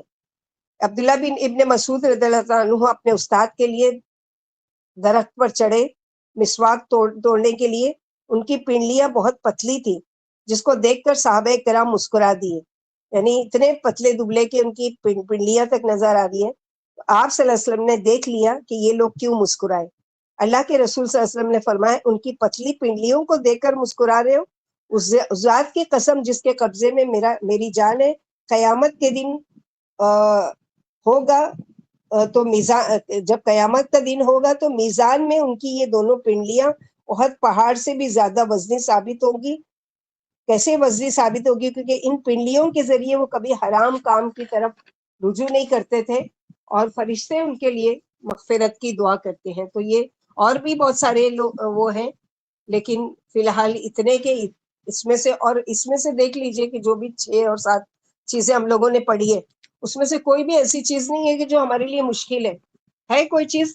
اگر جانماز پر کچھ کام نہیں ہے اور فری ہیں ہم، کوئی ایک ٹائم تو ایسا ہونا ہی چاہیے، عشاء کے بعد ہو، مغرب کے بعد ہو، عصر کے بعد ہو، ظہر کے بعد تو بول ہی نہیں سکتے، سبھی بیزی ہوتے ہیں. فجر کے بعد اسپیشلی وہ تو بہت ہی قیمتی وقت ہوتا ہے کہ جب تک بندہ وہاں بیٹھا ہوا ہے، ایک تو فرشتے دعا کر رہے ہیں، دوسرے جب یہ سورج طلوع ہو گیا اور 15 منٹ کے بعد وہ 2 رکعت پڑھ کے اٹھا تو پورا حج و عمرہ کا ثواب، پورا حج و عمرہ کا ثواب. تو کتنا بڑا روزانہ انسان گھر بیٹھے اپنے حج اور عمرہ کر سکتا ہے. اللہ تعالیٰ ہمیں توفیق دے کے ہم ان تمام باتوں پر عمل کریں. اور کیا کرتے ہیں فرشتے؟ دعا کرتے ہیں ان کے لیے. کیا دعا کرتے ہیں؟ ربنا وادخلہم جنات عدن التی وعدتہم ومن صلح من آبائہم وازواجہم وذریاتہم انک انت العزیز الحکیم. اے ہمارے رب، انہیں ہمیشگی کے باغوں میں داخل کیجیے. عدن کا لفظی معنی کسی جگہ مقیم ہونا، کسی جگہ سکونت اختیار کرنا. جنات عدن وہ جنت جو سکونت کے لیے، رہنے کے لیے، کیونکہ اس سے وہ نکلنا ہی نہیں چاہیں گے. لا یبغون عنہا حولا، جیسے کہ ہم لوگ پہلے بھی پڑھ چکے کہ 4 چیزیں اللہ سبحانہ وتعالیٰ نے اپنے ہاتھ سے بنائی ہے. نمبر 1 اللہ تعالیٰ کا عرش، نمبر 2 قلم، نمبر 3 جنت عدن، نمبر 4 آدم علیہ السلام. تو یہ ساری چیزیں اللہ سبحانہ وتعالیٰ نے اپنے ہاتھوں سے بنائی ہے. تو ظاہر ہے کہ ایک چیز ہوتی ہے کہ کن سے بن گئی، اور ایک چیز ایسی ہے کہ اللہ سبحانہ وتعالیٰ نے خود اپنے، تو جو جیسے اللہ تعالیٰ کی ایک صفت ہے نا المصور، تصویر کشی کرنے والے، یعنی اس کو خوبصورت وہ دینے والے، رنگ اور وہ دینے والے، تو وہ کیسی ہوگی پھر جو اللہ تعالیٰ نے خود اپنے ہاتھ سے بنائی ہوگی. اے ہمارے رب، داخل کرنا ان کو ہمیشگی کے باغوں میں، وہ جس کا آپ نے ان سے وعدہ کر رکھا ہے. اور جو بھی نیک ہوئے ان کے آباء و اجداد میں سے، تو فرشتوں، اور جو بھی نیک ہوئے ان کے آباء و اجداد، تو فرشتوں کی دعائیں اور ان کے بیویوں اور اولاد میں سے اللہ جو بھی نیک ہے ان کو بھی ساتھ ان کے داخل کرنا.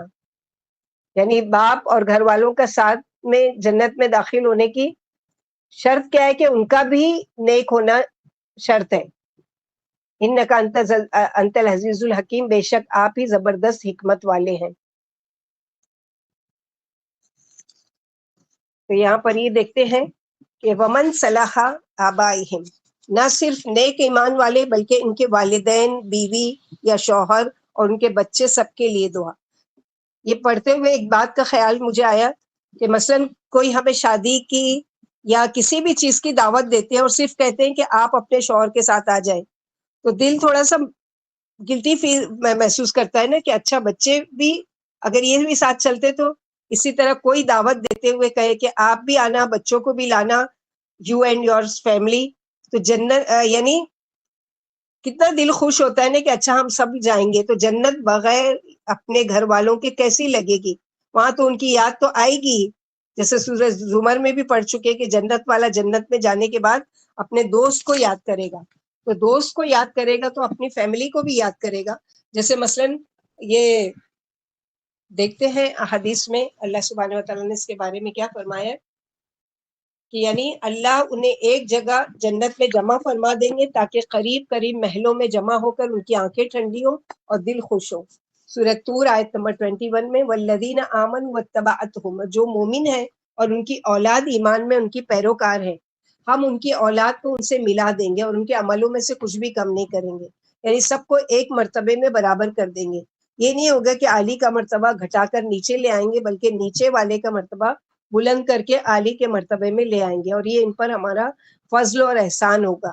مثلا جیسے کہ حدیث میں آتا ہے کہ اللہ کے نبی صلی اللہ علیہ وسلم نے فرمایا کہ ایک شخص ہوگا، یا تو باپ میں سے ہوگا یا اولاد میں سے ہوگا، اب ماں باپ جو تھے وہ بہت نیکوکار تھے اور بلند درجے میں کہیں اوپر ہے جنت میں، اور یہ بیچارہ اپنے تھوڑے سے عمل کی وجہ سے تھا، وہ بھی ایمان والا تھا، وہ بھی نیک عمل کا، لیکن ماں باپ کے طرح کا عمل کرنے والا نہیں تھا، تھوڑا کم تھا درجے میں، تو اللہ تعالیٰ نے اس کے عمل کے مطابق اس کو درجہ دیا ہوگا جنت میں۔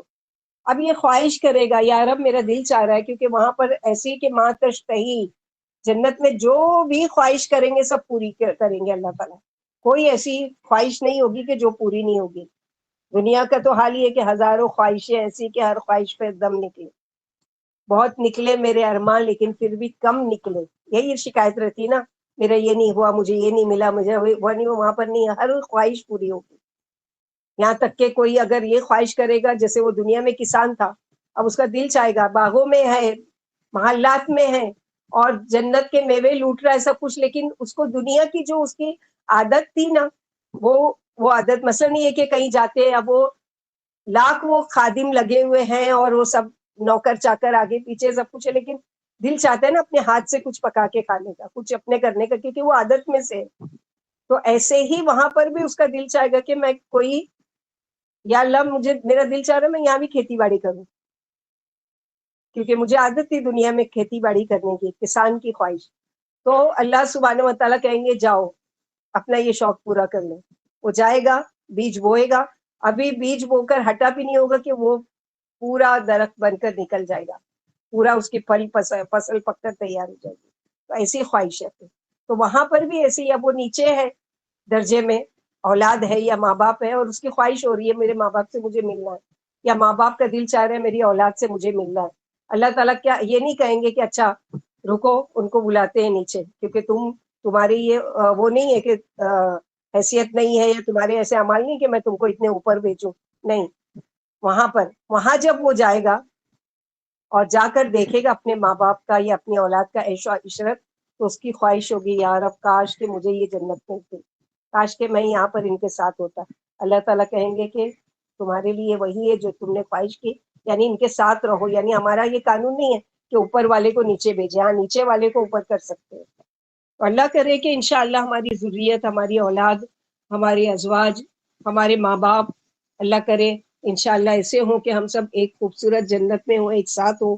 کتنا مزہ آتا ہے، کبھی ابھی چھٹیوں سے گزرے نا آپ لوگ، کوئی میکے میں گئے ہوں گے، رہے ہوں گے 1-2 دن، اور وہ کر کے دل چاہتا ہے پلٹ کر آنے، چاہے کہ اپنا گھر کتنا بھی اچھا ہو، لیکن وہ ان کے ساتھ جو ٹائم وہ کرتے ہیں، گزارتے ہیں، وہ کتنا خوبصورت موقع ہوتا ہے کہ کاش یہ ختم نہیں ہو۔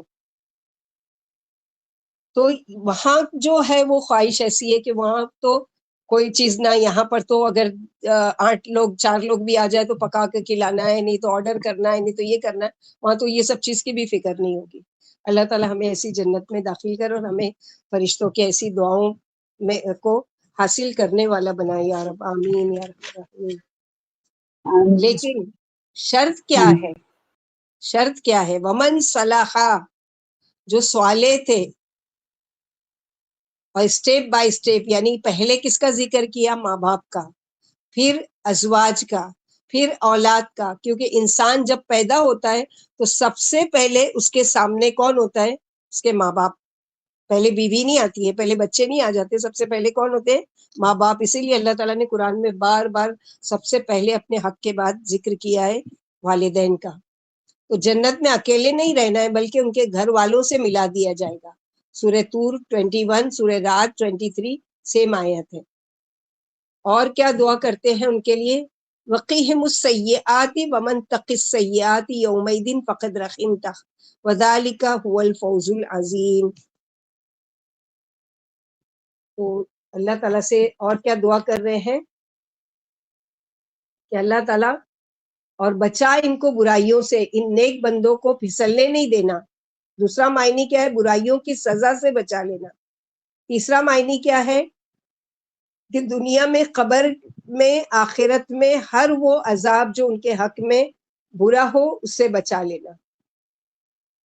یعنی 3 قسم کی دعائیں کرتے ہیں یہ فرشتے مومن بندوں کے لیے، کہ بچا ان کو برائیوں سے، ان نیک بندوں کو پھسلنے نہیں دینا، یعنی یا رب ان کو دنیا میں بچانا کہ ومن صلاح میں سے بنے، ان کو بچا لینا برائیوں سے، ان کے قدموں کو پھسلنے نہیں دینا۔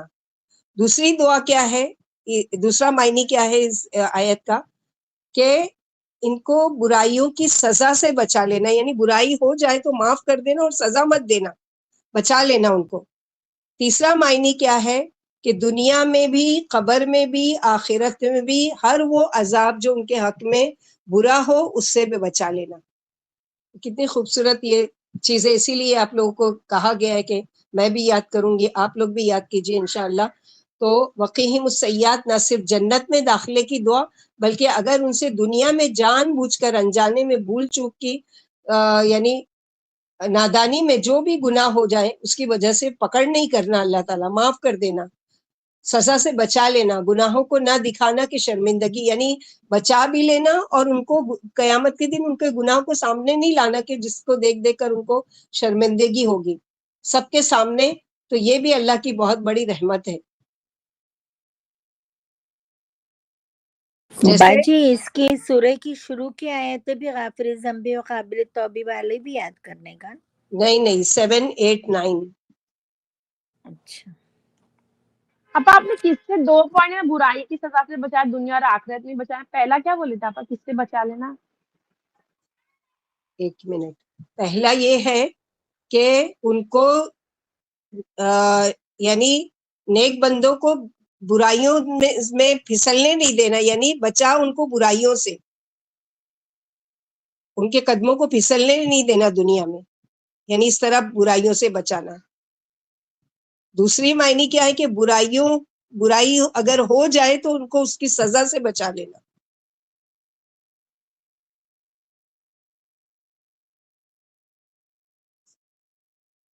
تو اللہ تعالیٰ کی رحمت کیا ہے، جیسے یہ دعا کر رہے ہیں نا اس میں کہ اگر وقیہم السیئات ومن تق السیئات یومئذ فقد رحمتہ، تو فقد رحمتہ کیا ہے کہ جیسے پسندیدہ چیزوں کا مل جانا اللہ کی رحمت ہے، ایسے ہی ناپسندیدہ چیزوں کا ہم سے ہٹا دینا، اس سے بچا لینا بھی اللہ کی رحمت ہے۔ یہاں پر جو اللہ کی رحمت ہے یعنی بچا لے اللہ تعالیٰ ایسے گناہوں سے کہ جس کی وجہ سے ہم اللہ کے پکڑ کے مستحق ہوں۔ تو یہ بھی پسندیدہ ہے کہ جو چیز ملنے کی ہم کو تمنا ہے وہ ملے، یہ بھی اللہ کی رحمت ہے۔ اور وہ بھی اللہ کی رحمت ہے کہ جو اللہ کا عذاب کی مستحق ہونے والی چیزیں اللہ تعالیٰ ہم کو اس سے بھی بچا لے، یہ بھی اللہ کی بڑی رحمت ہے۔ انہیں ذاتی برائیوں سے یا دوسروں کی برائیوں سے بچا، اور تُونے قیامت کے دن جس سے برائیوں سے بچا لیا انہیں اس پر بڑا رحم فرمایا کہ اسے عذاب سے چھڑا لیا، یہ بڑی بھاری کامیابی اور خوش نصیبی ہے۔ یعنی فقط فاز، سورہ آل عمران میں پڑھ چکے، فمن زحزح عن النار وادخل الجنۃ فقد فاز، کہ وہ کامیاب ہو گیا جو عذاب سے بچا لیا گیا اور جنت میں داخل کیا گیا۔ یہی دو چیزیں تو ہے نا، یا وہاں کا فیصلہ کیا ہے، یا تو آگ اور یا جنت۔ جنت میں داخل ہو گیا یعنی وہ سکسیس ہو گیا، کامیاب ہو گیا، جس کو فائز کہا جائے گا کہ کامیاب ہونے والا۔ اور جس کی پکڑ ہو گئی تو پھر وہ تو کیسی اللہ تعالیٰ کی سخت پکڑ ہے، اللہ تعالیٰ ہم سب کو اسے محفوظ رکھے۔ تو یہ یاد کرنا ہے آپ لوگوں کو، آیت نمبر 7 8 اور 9۔ ان الذين كفروا ينادون لمقت الله اکبر من مقتكم انفسكم اذ تدعون الى الايمان فتكفرون، بے شک وہ لوگ جنہوں نے کفر کیا یعنی دنیا میں اللہ کی بات نہیں مانی، پکارے جائیں گے قیامت کے دن، کچھ بتایا جائے گا کہ اللہ کا غصہ زیادہ بڑا ہے تمہارے غصے سے۔ انفسکم، وہ غصہ جو تمہیں اپنے نفسوں پر آ رہا ہے، یعنی آج اپنی ذات پر جو غصہ آ رہا ہے کہ کیوں ہم نے اللہ کی نافرمانی کی اور کیوں اپنے نفس کی بات مانتے رہے اور کیوں اللہ تعالیٰ کے عذاب کے مستحق ٹھہرے، آج اتنا غصہ آ رہا ہے تو یاد رکھو اللہ تعالیٰ کو اس سے بھی زیادہ غصہ آ رہا تھا جب تم دنیا میں کیا کر رہے تھے، اللہ کو چھوڑ کر دوسروں کو اپنا مشکل کشا، دوسروں کو اپنا حاجت روا، دوسروں کو اپنا پیر، دستگیر، داتا، گنج بخش اور نواز، غریب نواز، اور جو بھی پکارتے تھے، ان ساری چیزوں پر اللہ کو اس سے زیادہ لمقت اللہ اکبر، البتہ زیادہ ناراضگی، زیادہ غصہ تھا۔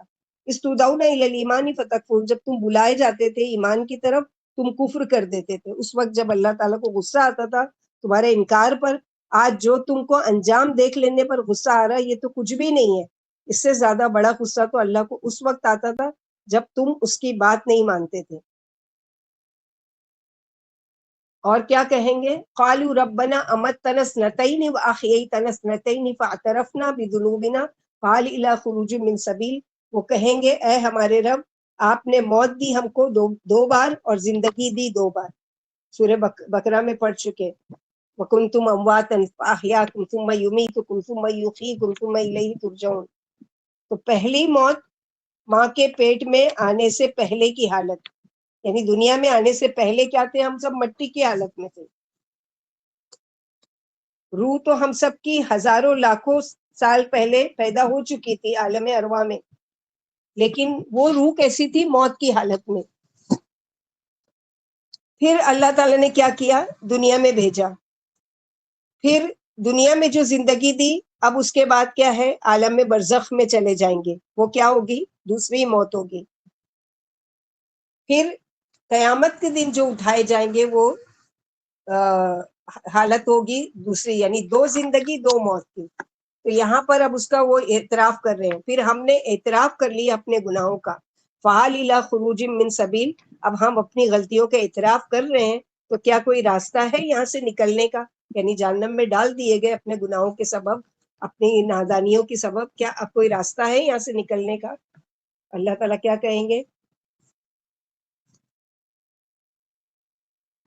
ذالکم بأنہ اذا دعی اللہ وحدہ کفرتم وان یشرک بہ تؤمنوا فالحکم للہ العلی الکبیر. والذی یریکم آیاتہ وینزل لکم من السماء رزقا وما یتذکر الا من ینیب فادعوا اللہ مخلصین لہ الدین ولو کرہ الکافرون. یعنی یہ تم ہو کہ جب تم کو بلایا جاتا تھا ایک اللہ کی طرف کہ تم نے انکار کیا. یہاں پر ان کی غلطی کا جواب دیا جا رہا ہے. جو کہہ رہے ہیں اب کوئی راستہ ہے، تو اب راستہ کہاں؟ جب تم کو بلایا جاتا تھا اس وقت تمہارے لیے راستہ تھا. اس وقت قبول کر لیتے اللہ کی بات، اللہ کے رسولوں کی مان لیتے، تو وہاں سے نکلنے کا راستہ تھا. یہاں سے تو کچھ بھی نہیں ہے. وَإِن يُشْرِكْ بِهِ تُؤْمِنُوا. اور جب اس کے ساتھ شرک کیا جاتا تھا تو تم مان لیتے تھے، یعنی شرک پر تمہارا ایمان تھا لیکن اللہ کی وحدانیت پر تم راضی نہیں تھے، ایک اللہ کو ماننے کو راضی نہیں تھے. بس فیصلہ تو اللہ کے لیے ہے جو بلند ہے، بہت بڑے ہیں ان باتوں سے کہ جو لوگ بناتے ہیں اس کی ذات کے بارے میں. وہ اللہ وہ ذات ہے جو تم کو اس کی اپنی آیات دکھاتے ہیں اور اتارتے ہیں تمہارے لیے آسمان سے رزق، یعنی بارش کی شکل میں. وما یتذکر الا من ینیب. اور نہیں نصیحت پکڑتے مگر وہ جو رجوع کرنے والے ہیں. یعنی ان سب باتوں سے فائدہ اس کو ہوتا ہے جو اللہ کی طرف پلٹنے کا ارادہ رکھے. پس پکارو اس کو خالص کرتے ہوئے اس کے لیے دین کو، اگرچہ ناپسند کریں کافرین. تو یہاں پر کیا، یعنی جب وہ خطرناک آگ کے شعلوں میں گر جائیں گے اور آگ ان پر خوب بھڑک رہی ہوگی اور اس بھیانک عذاب سے چھٹکارے کی کوئی صورت نہ دیکھیں گے، تو اس وقت اپنے نفسوں پر ملامت کریں گے اور ان سے سخت بیزار ہوں گے کہ کیوں دنیا میں ایسے برا عمل، یعنی اپنے آپ سے ہی بیزار کہ ہم نے کیوں نافرمانی کی اللہ کی، کیوں نہیں ایک اللہ کو مان کر چلے. جن کی خطرناک سزا آج بھگتنی پڑ رہی ہے. اس وقت فرشتے گرجدار آواز میں ان سے کہیں گے جب دنیا میں تمہیں ایمان کی دعوت دی جاتی تھی تو تم اسے ٹھکرا کر اللہ کی ناراضگی خریدا کرتے تھے، حالانکہ وہ وقت اللہ کو راضی کرنے کا تھا تاکہ آج آرام ملتا. جیسے آج تم اپنے نفسوں پر ناراض ہو رہے ہو، اس سے کہیں زیادہ اس دن اللہ تم پر ناراض تھے. اور جیسے آج اپنے نفسوں کو برا سمجھ رہے ہو تمہارے شرک کی وجہ سے، اس سے کہیں بڑھ کر اللہ تمہیں برا سمجھتے تھے. تمہیں اس دن اللہ کو راضی کرنا تھا تاکہ تمہیں آج اپنے نفسوں سے بیزار ہونا نہیں پڑتا. ابن مسعود رضی اللہ عنہ فرماتے ہیں کہ جیسے یہاں پر اقرار کریں گے کہ اللہ تعالیٰ آپ نے ہمیں 2 زندگی دی 2 موت دی. ان تمام باتوں سے مقصد یہ ہے کہ جب کافر میدان محشر میں رب کے سامنے کھڑے ہوں گے تو اللہ سے دوبارہ دنیا میں بھیجے جانے کی درخواست کریں گے. جیسے سورہ سجدہ آیت نمبر 12 میں وَلَوْ تَرَىٰ إِذِ الْمُجْرِمُونَ نَاكِسُو رُءُوسِهِمْ. کاش آپ دیکھتے جب مجرم سب کے سامنے سر جھکائے کھڑے ہوں گے اور کہہ رہے ہوں گے اے رب ہم نے دیکھ لیا اور سن لیا، پھر ہمیں دنیا میں بھیج دیجیے، ہم نیک عمل کریں گے. اب ہمیں یقین آ گیا لیکن انہیں کوئی جواب نہیں دیا جائے گا. پھر جہنم کے کنارے کھڑے ہو کر اس کا معائنہ کریں گے اور اس کے عذاب دیکھیں گے، تو اب اور زیادہ سرگرمی سے دنیا میں بھیجے جانے کی دعائیں مانگیں گے، لیکن پھر بھی کوئی جواب نہیں ملے گا. سورہ انعام آیت نمبر 27 اذ وقفوا علی النار، کاش تم دیکھتے جب یہ کافر آگ کے پاس کھڑے کیے جائیں گے تو کہیں گے ہائے ہماری شامت، کاش ہم لوٹا دیے جائیں۔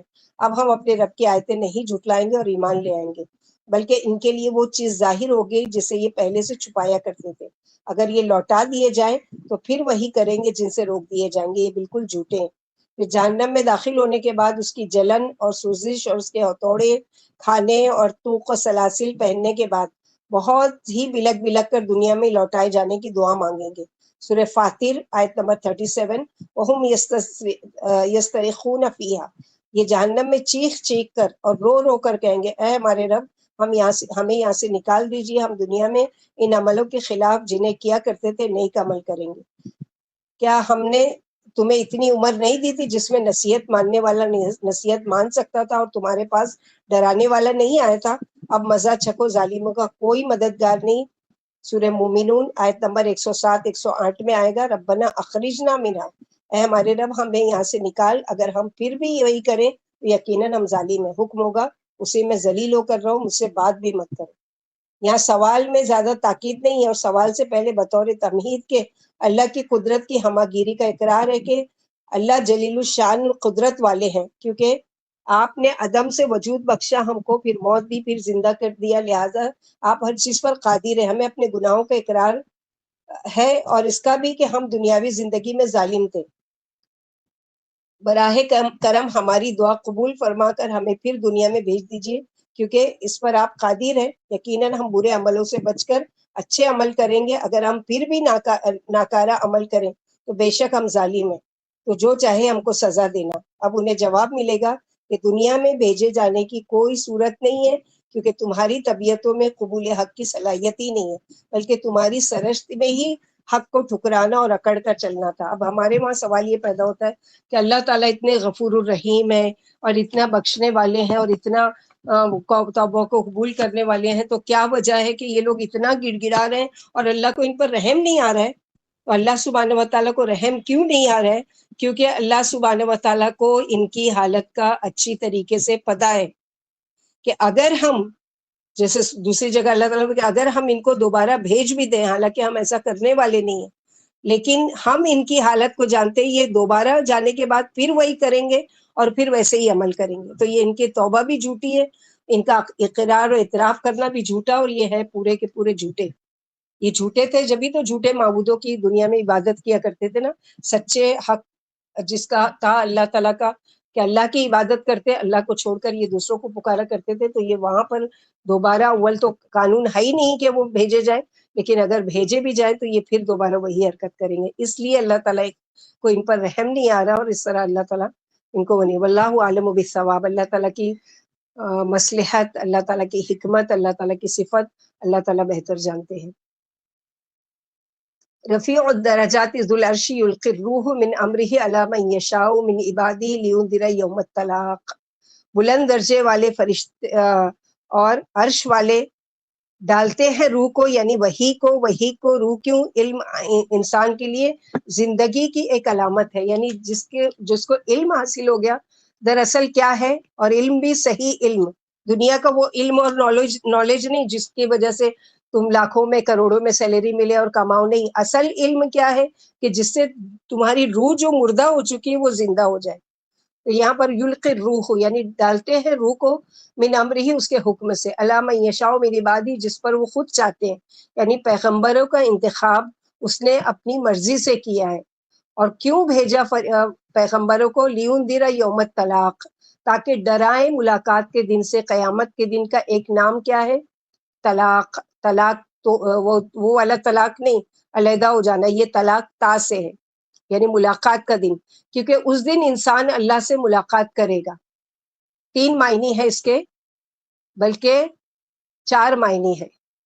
یوم الطلاق کا کیا معنی ہے؟ 4 معنی ہے۔ نمبر 1 کہ انسان کیا کرے گا اس دن؟ اللہ سے ملاقات کرے گا۔ نمبر 2 انسانی جسم اپنی روح سے ملاقات کرے گی۔ نمبر 3 انسان اپنی جزا و سزا سے ملاقات کرے گا۔ آج تو کیا ہو رہا ہے کہ سب کچھ ہم آگے بھیج رہے ہیں، اچھا عمل یا برا عمل، لیکن رزلٹ کا ہم کو پتہ نہیں، تو اپنے رزلٹ سے ملاقات کرے گا، اپنے پاس ہوا یا فیل ہوا اس سے اس کی ملاقات ہوگی۔ نمبر 4 فرشتوں سے اور انبیاؤں سے، اپنے آپا گزرے تھرڈ ہوئے بولے نا، لوگوں سے۔ آپا تھرڈ کیا بولے آپ نے؟ اب انسان تھرڈ ہے انسان اپنی جزا و سزا سے ملاقات کرے گا، یعنی اپنے رزلٹ سے، چاہے وہ اچھا ہوگا یا برا ہوگا، اس سے اس کی ملاقات ہوگی۔ یعنی نمبر آج 2 نمبر 2 یہ ہے کہ انسانی جسم اپنی روح سے ملاقات کرے گا، یعنی مر گیا وہ تو اس کی روح نکل گئی نا، اب روح اس میں ڈالی جائے گی اور وہ اس سے ملاقات کرے گا، یعنی دوبارہ اس میں روح ڈالی جائے گی اور وہ کھڑا ہوگا۔ نمبر 4 فرشتوں سے، انبیاؤں سے اور اپنے گزرے ہوئے لوگوں سے ملاقات کرے گا۔ اللہ کرے کہ ہم اللہ تعالیٰ سے ملاقات جب ہو تو ہماری حالت یہ ہو کہ اللہ تعالیٰ ہم سے راضی ہو۔ اللہم انی اسألک لذۃ النظر وجہک والشوق الی لقائک فی غیر ذراء فتنۃ مضلۃ ولا مضلہ۔ یوم ہم بارزون، جس دن وہ سب ظاہر ہو جائیں گے، قبروں سے نکل کر سب سامنے آ جائیں گے، فرشتوں، انبیاء اور کس سے اور ملاقات؟ اپنے گزرے ہوئے لوگوں سے، یعنی جو ہم سے پہلے ہمارے ماں باپ ہیں یا جو بھی ہیں دنیا سے چلے گئے، ان سب سے بھی ملاقات کا دن ہے نا۔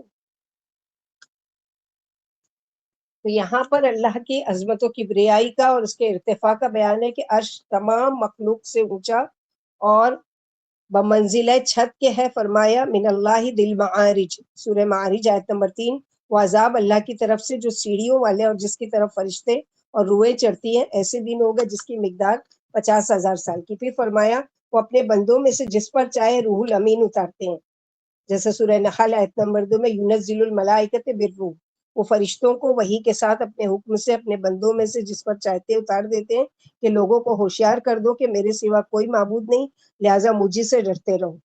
سورہ شعراء آیت نمبر 192 سے 194، وَإِنَّهُ لَتَنزِيلُ رَبِّ الْعَالَمِينَ، یہ رب العالمین کا اتارا ہوا قرآن ہے، اسے روح الامین آپ کے قلب پر لے کر اترے ہیں تاکہ آپ بھی ڈرانے والوں میں سے ہو جائے۔ یہاں بھی یہی چیز فرمایا کہ آپ اس سے اجتماع کے دن سے، ملاقات کے دن سے لوگوں کو ہوشیار کر دیں۔ یوم طلاق بھی دیگر ناموں کی طرح قیامت کا نام ہے، کیونکہ اس دن آدم علیہ السلام سے لے کے تمام اولاد آدم کی ملاقات ہوگی، یا اس دن اگلے پچھلے سب جمع ہو جائیں گے، یا زمین و آسمان والوں کی اور خالق و مخلوق کی، یا ظالم و مظلوم کی، یا ہر عامل کی اپنے عملوں کے بدلے سے ملاقات ہو جائے گی۔ اجتماع کا مفہوم عام ہے اور ان تمام باتوں کو شامل ہے، اس دن سے اللہ نے اپنے بندوں کو ڈرایا ہے۔ اور کیسا ہوگا وہ دن؟ یوم ہم بارزون لا یخفی علی اللہ منہم شیئا لمن الملک یوم للہ الواحد القہار، جس دن وہ سب ظاہر ہو جائیں گے، قبروں سے نکل کر سب سامنے آ جائیں گے، نہ چھپی ہوگی اللہ پر ان کی کوئی چیز۔ لمن الملک، اور اللہ سبحانہ وتعالیٰ اس دن پکاریں گے آج بادشاہت کس کی ہے؟ دنیا میں تو انسان دوسروں کو بڑا سمجھتا رہتا تھا، لوگوں سے ڈرتے رہتا تھا، لوگوں کی مان کر نافرمانی کیا کرتا تھا، لیکن سب سے بڑے بادشاہ کو یعنی بھول چکا تھا، لیکن اللہ تعالیٰ اسے للہ الواحد القہار، اللہ تعالیٰ خود جواب دیں گے آج کی بادشاہ تو ایک اللہ کے لیے جو اکیلے ہیں اور زبردست ہیں۔ الیوم تجزی کل نفس بما کسبت، آج کے دن بدلہ دیا جائے گا جو انہوں نے کمائی کی، لا ظلم اليوم، آج کسی پر کوئی ظلم نہیں ہوگا، آج ہر ایک کو ان کے کیے کا پورا پورا بدلہ ملے گا۔ ان اللہ سریع الحساب، بے شک اللہ تعالیٰ جلد حساب لینے والے ہیں۔ حساب یہ مت سوچنا کہ ابھی بہت وقت ہے، اور قیامت کے آنے میں دنیا کی عدالت میں دیر نہیں لگتی، اللہ کی عدالت میں دیر یعنی دنیا کی عدالت میں تو دیر ہو سکتی ہے کہ کب فیصلہ ہوگا، کب وہ ہوگا، لیکن اللہ کی عدالت میں دیر نہیں لگتی، بلکہ فوری اللہ تعالیٰ فیصلہ کریں گے۔ تو یعنی سب کھلے ہوئے ہوں گے، کسی کا کسی قسم کا سایہ نہ ہوگا، ایک کھلا میدان محشر ہوگا جس میں اگلے پچھلے تمام انسان جمع ہوں گے اور سب اللہ کے سامنے ہوں گے، اس سے کسی کی کوئی بات پوشیدہ نہیں ہوگی۔ پھر فرمایا اللہ پوچھیں گے آج کس کی بادشاہت ہے؟ ابن عمر والی حدیث میں گزر چکا ہے، اللہ آسمان و زمین اپنے ہاتھ میں لپیٹ کر فرمائیں گے میں بادشاہ ہوں، میں جبار ہوں، میں متکبر ہوں، کہاں گئے زمین کے بادشاہ اور کہاں گئے مغرور و شرپسند؟ اور جب اللہ اپنی تمام مخلوق کی روحیں قبض کر لیں گے اور اس وحدہ لا شریک کے سوا کوئی زندہ نہیں رہے گا، تو اس وقت 3 بار اللہ تعالیٰ فرمائیں گے آج کس کی بادشاہت ہے، پھر خود ہی جواب دیں گے اکیلے اور غالب اللہ کی. یعنی قیامت کے دن پورا پورا انصاف، یعنی اللہ اپنی مخلوق میں پورا پورا عدل فرمائیں گے اور اعمال کا بدلہ انصاف سے پورا پورا دیں گے. بھلائی یا برائی میں رائی بھر بھی ظلم نہیں ہوگا، بلکہ ایک نیکی کی کم از کم 10 اور ایک برائی کی ایک ہی برائی ملے گی. اللہ نے فرمایا اے میرے بندو، میں نے اپنے اوپر ظلم حرام فرما لیا ہے اور تم پر بھی حرام کر دیا ہے، لہٰذا کسی پر ظلم نہ کرو. یہاں تک کہ کہا اے بندو یہ تمہارے عمل ہی ہیں جن کا ایک ایک کر کے پورا پورا بدلہ دیا جائے گا. پھر جو بھلائی پائے اس کو چاہیے کہ وہ اللہ کا شکر بجا لائے، اور جو اپنے نفس میں برائی پائے تو خود کو ملامت کرے. پھر فرمایا اللہ بہت جلد حساب لینے والے ہیں، یعنی اس کے نزدیک تمام مخلوق کا حساب ایک شخص کے حساب کی مانی، یعنی سارے کے سارے لوگ کا حساب لینا ایسا ہے جیسے کسی ایک شخص کا حساب لینا. فرمایا خلقکم ولا بعثکم، سورہ لقمان آیت نمبر 28، تمہاری پیدائش اور دوبارہ زندگی ایک شخص کی پیدائش اور دوبارہ زندگی ہی کی مانند ہے. سورہ قمر آیت نمبر 50 میں وما امرنا الا واحدۃ کلمح البصر، ہمارا حکم صرف ایک بار پلک جھپکنے کی طرح ہے، یعنی جیسے ایک پلک جھپک کر وہ کرتے، اللہ تعالیٰ کا سارا کام قیامت کے دن اس طرح کا ہو جائے گا. اللہ محاسبنا حسابا یسیرا، رب اللہ سے ہمیشہ یہ دعا، اللہ کے نبی صلی اللہ علیہ وسلم ہمیشہ یہ دعا کہتے تھے اللہ تعالیٰ آسان حساب لینا. پھر آگے اللہ تعالیٰ فرماتے ہیں وَأَنذِرْهُمْ يَوْمَ الْآزِفَةِ إِذِ الْقُلُوبُ لَدَى الْحَنَاجِرِ كَاظِمِينَ مَا لِلظَّالِمِينَ مِنْ حَمِيمٍ وَلَا شَفِيعٍ يُطَاعُ، اور ڈراؤ ان کو اس دن سے جو قریب بھی آنے والا ہے، یعنی قیامت کا دن. آزفہ یعنی دور نہیں ہے بلکہ قریب ہے. اور کیسا دن ہے؟ اذ القلوب لدى الحناجر، یعنی جب دل حلق کے پاس ہوں گے، اٹک جائے گا، جیسے بولتے ہیں نا کوئی چیز حلق میں اٹک گئی. کاظمین کے 2 معنی ہیں، یعنی نمبر 1 غم سے بھرے ہوئے، نمبر 2 خاموشی، یعنی اصل میں کاظم خاموش ہونے والے کو کہتے ہیں. تو خاموش ہونے والے کے دل میں بات بھری کی بھری رہ گئی، نکال نہیں سکا. اور دوسرا معنی کیا ہے اس کا کاظمین، کاظم کا، کہ غم سے بھرا ہوا کہ بولنے کی طاقت ہی نہیں، یعنی اتنا غمگین ہے کہ اس کے منہ سے الفاظ ہی نہیں نکل رہے ہوں گے. ما للظالمین من حمیم، اور ظالموں کا کوئی گہرا دوست نہیں ہوگا. ولا شفیع ہوتا، اور ایسا دوست جو اپنے دوست کی غلط بات کے بارے میں سن کر بھڑک اٹھے، اور نہ کوئی سفارشی ہوگا کہ جس کی بات مانی جائے. اللہ کے پاس یعنی کسی کے بارے میں مجبور نہیں کسی کا، اللہ پر کوئی زور نہیں ہے کہ اللہ تعالیٰ کے پاس کوئی آئے اور چاہے کہ وہ مجرم تھا یا وہ جو بھی تھا، اللہ تعالیٰ کے سامنے سفارش کرے اور اللہ تعالیٰ اس کی سفارش کو قبول کریں گے. ایسا نہیں ہے، بلکہ کیا ہے یعلم خائنۃ العین وما تخفی الصدور واللہ یقضی بالحق والذین یدعون من دونہ لا یقضون بشیء ان اللہ هو السمیع البصیر. اور وہ آنکھوں کی خیانت تک وہ جانتے ہیں، جیسے امتحان میں آنکھیں یہاں وہاں جیسے ہوتا ہے نا، بچوں کو کبھی دیکھیں کہ ایگزام میں کیسے دیکھ رہے ہوں گے اپنے بازو کے اس میں، اچھا اس نے پیپر میں کیا لکھا اور اس نے کیا لکھا، تو وہاں پر ایسا نہیں ہوگا، بلکہ وہ اتنی سی بھی اس کو، اور دلوں میں جو خیال بھی آتا ہے وہ بھی چھپا نہیں سکیں گے. آنکھوں کی خیانت بھی نہیں اور دل کا حال بھی نہیں. اللہ حق کے ساتھ فیصلہ کر دیں گے، یعنی ایک ایک چیز سب کے سامنے لا کر بتا دیں گے کہ کون کس لائق ہے. اور وہ جو کسی اور کو اس کے سوا پکارتے ہیں نہیں وہ فیصلہ کر سکتے کچھ بھی. قیامت کے دن ان کو ہاتھ میں کوئی فیصلہ نہیں ہوگا. ان اللہ وہ سمیع البصیر، بے شک اللہ سننے والے اور دیکھنے والے ہیں. تو یہاں پر آزفہ بھی قیامت کے نام، جیسے ابھی پڑھے یوم الطلاق قیامت کے دن کا نام، ویسی آزفہ کیونکہ وہ قریب ہے. فرمایا ازفت الآزفہ، سورہ نجم آیت نمبر 57، یعنی قریب آنے والی، قریب آ گئی. اور سورہ قمر آیت نمبر 1 اقتربت الساعۃ لانشق القمر، یعنی قیامت قریب آ گئی اور چاند پھٹ گیا. سورہ انبیاء آیت نمبر 1 اقترب للناس حسابهم، لوگوں کا حساب ان کے قریب آ گیا ہے. سورہ نحل آیت نمبر 1. اتا امر اللہ، اللہ کا حکم آ گیا اس لیے جلدی نہ مچاؤ. سورہ ملک فلما رأوہ زلفۃ سیئت وجوہ، پھر جب اسے قریب دیکھ لیں گے تو کافروں کے چہرے بگڑ جائیں گے. پھر فرمایا جانے کھینچ کر حلقوں تک اٹک جائیں گی. یعنی قیامت کے دن ہولناک حوادث دیکھ کر خوف کے مارے کلیجے منہ کو آ جائیں گے، دم گھٹنے لگے گا، دل ٹھکانے نہیں رہے گا اور ہوش اڑ جائیں گے، جیسے جانے حلق میں آ کر اٹک جاتی ہے، نہ نکلے اور نہ اپنی جگہ لوٹ کر ہی جائے. کاظمین یعنی سب خاموش دم بخود ہوں گے، سناٹا چھا رہا ہوگا اور اللہ کے حکم کے بغیر کوئی چوں بھی نہیں کر سکے گا. پھر فرمایا آج مشرکوں کا کوئی دوست و سفارشی نہیں ہوگا، اس کی بات مانی جائے، اور نہ کوئی اپنا پرایا رفیق و ساتھی کام آئے گا، اور نہ کوئی بلا اجازت کسی کی سفارش کی جرات کرے گا. غرض یہ کہ ہر طرح کی بھلائی کے ذرائع ٹوٹ جائیں گے اور سب اپنے پرائے چھوٹ جائیں گے. اللہ کے دائرہ علم میں ہر چیز ہے، اعلیٰ ادنا، بڑی چھوٹی موٹی باریک اور ظاہر و پوشیدہ سب اسے معلوم ہے. اس لیے لوگوں کو ہوشیار رہنا چاہیے کہ اس کی طرف سے خفیہ نگرانی کرنے والے ہر وقت ان کے پاس موجود رہتے ہیں، جو ان کی تمام حرکات و سکنات کا ریکارڈ کر رہے ہیں. اس لیے ہر وقت اللہ سے شرمانا چاہیے اور ہر لمحہ اللہ سے ڈرتے رہنا چاہیے، اور زندگی میں اس شخص کی طرح رہنا چاہیے جسے کوئی غیبی طاقت ہر وقت دیکھ رہی ہو. جیسے جو ہوتا ہے نا، مثلا بلڈنگ کا واچ مین ہے، اگر سی سی ٹی وی کیمرہ لگا ہوا ہے تو کیا ویسے ہی کرے گا کہ وہ پڑا سو رہا ہے کرسی پر اور کوئی آ رہا ہے جا رہا ہے اپنی ڈیوٹی نہیں دے رہا ہے؟ نہیں، وہ ہر وقت نیند آ بھی رہی ہے تو وہ چوکنا رہتا ہے. ایسے ہی ہر وقت اللہ تعالیٰ کی نظر میں ہم ہیں، جیسے ہمارے اوپر ایک سی سی ٹی وی کیمرہ لگا ہوا ہے اور فرشتے بھی نگہبان مقرر ہیں، خود اللہ کے علم میں ہیں یہ ساری چیزیں.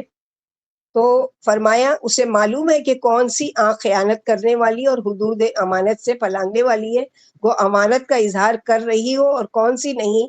اسی طرح وہ دل کے رازوں سے بھی واقف ہے.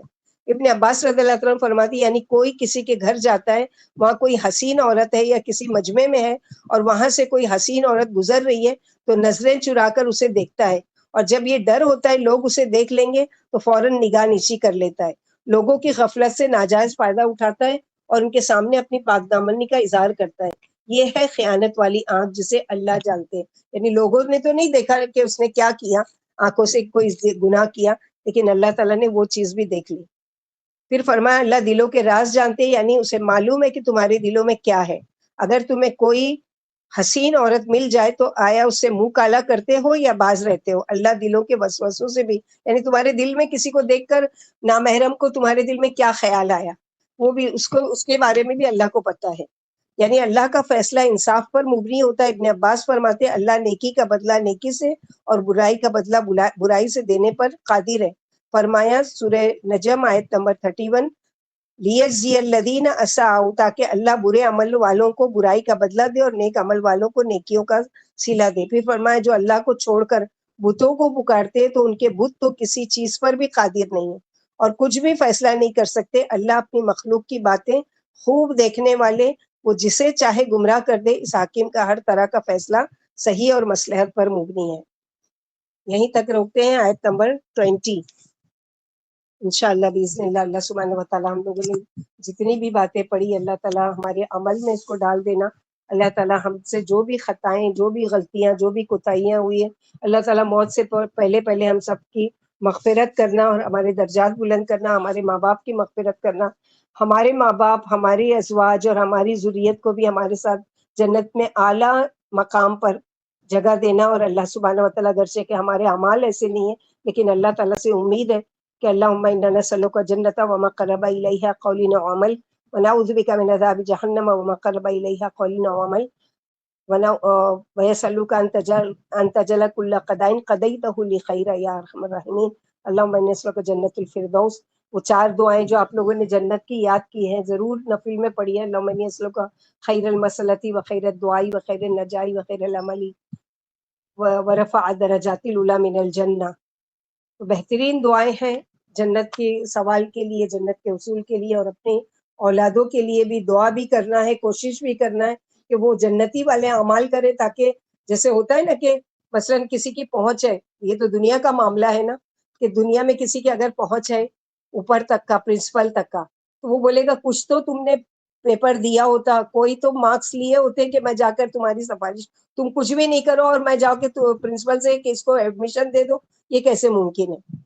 تو ویسے ہی دنیا، یہ جیسے دنیا کا اللہ سبحانہ و تعالیٰ کی مثال تو اعلیٰ ہے، اللہ کے وہاں تو کسی کی ہمت ہی نہیں ہوگی کہ جا کر کسی کے، انبیاؤں تک کی، انبیاء بھی اسی اپنے آپ کے لیے کہہ رہے ہوں گے رب سلیم رب سلیم، تو انبیاؤں کا یہ حال ہوگا تو لوگ کہاں کسی کی سفارش کریں گے کہ کوئی مجرم تھا، گناہ گار تھا، یا اپنی اولاد میں سے اللہ تعالیٰ کا نافرمان تھا اور اللہ تعالیٰ اس کو معاف کر دو چونکہ وہ میری اولاد میں سے تھا، اللہ میں تو نماز پڑھتی تھی نا، اللہ میں تو آپ کو مانتی تھی نا، اللہ میں تو آپ کے ساتھ شرک نہیں کرتی تھی نا، اللہ تعالیٰ میرے بچوں کو معاف کر دے، ایسا نہیں ہوگا۔ آج دنیا میں ان کی آنکھیں کھولیں، آج دنیا میں ان کی تربیت کریں تاکہ وہ اللہ سے ڈرے، ایک اللہ کی عبادت کریں اور اللہ تعالیٰ کی ایسی خالص ہو کر عبادت کریں کہ اللہ سبحانہ و تعالیٰ ان سے خوش اور راضی، اور ہم سب کو ایک ساتھ جنت الخلد میں اعلیٰ مقام پر جگہ عطا فرمائے، آمین یا ارحم الراحمین، وآخر دعوانا الحمدللہ رب العالمین، سبحانک اللہم سبحان ربک رب العزۃ عما یصفون وسلام علی المرسلین والحمد للہ رب العالمین، سبحانک اللہم وبحمدک، اشہد ان لا الہ الا انت، استغفرک واتوب الیک۔ السلام علیکم ورحمۃ اللہ وبرکاتہ۔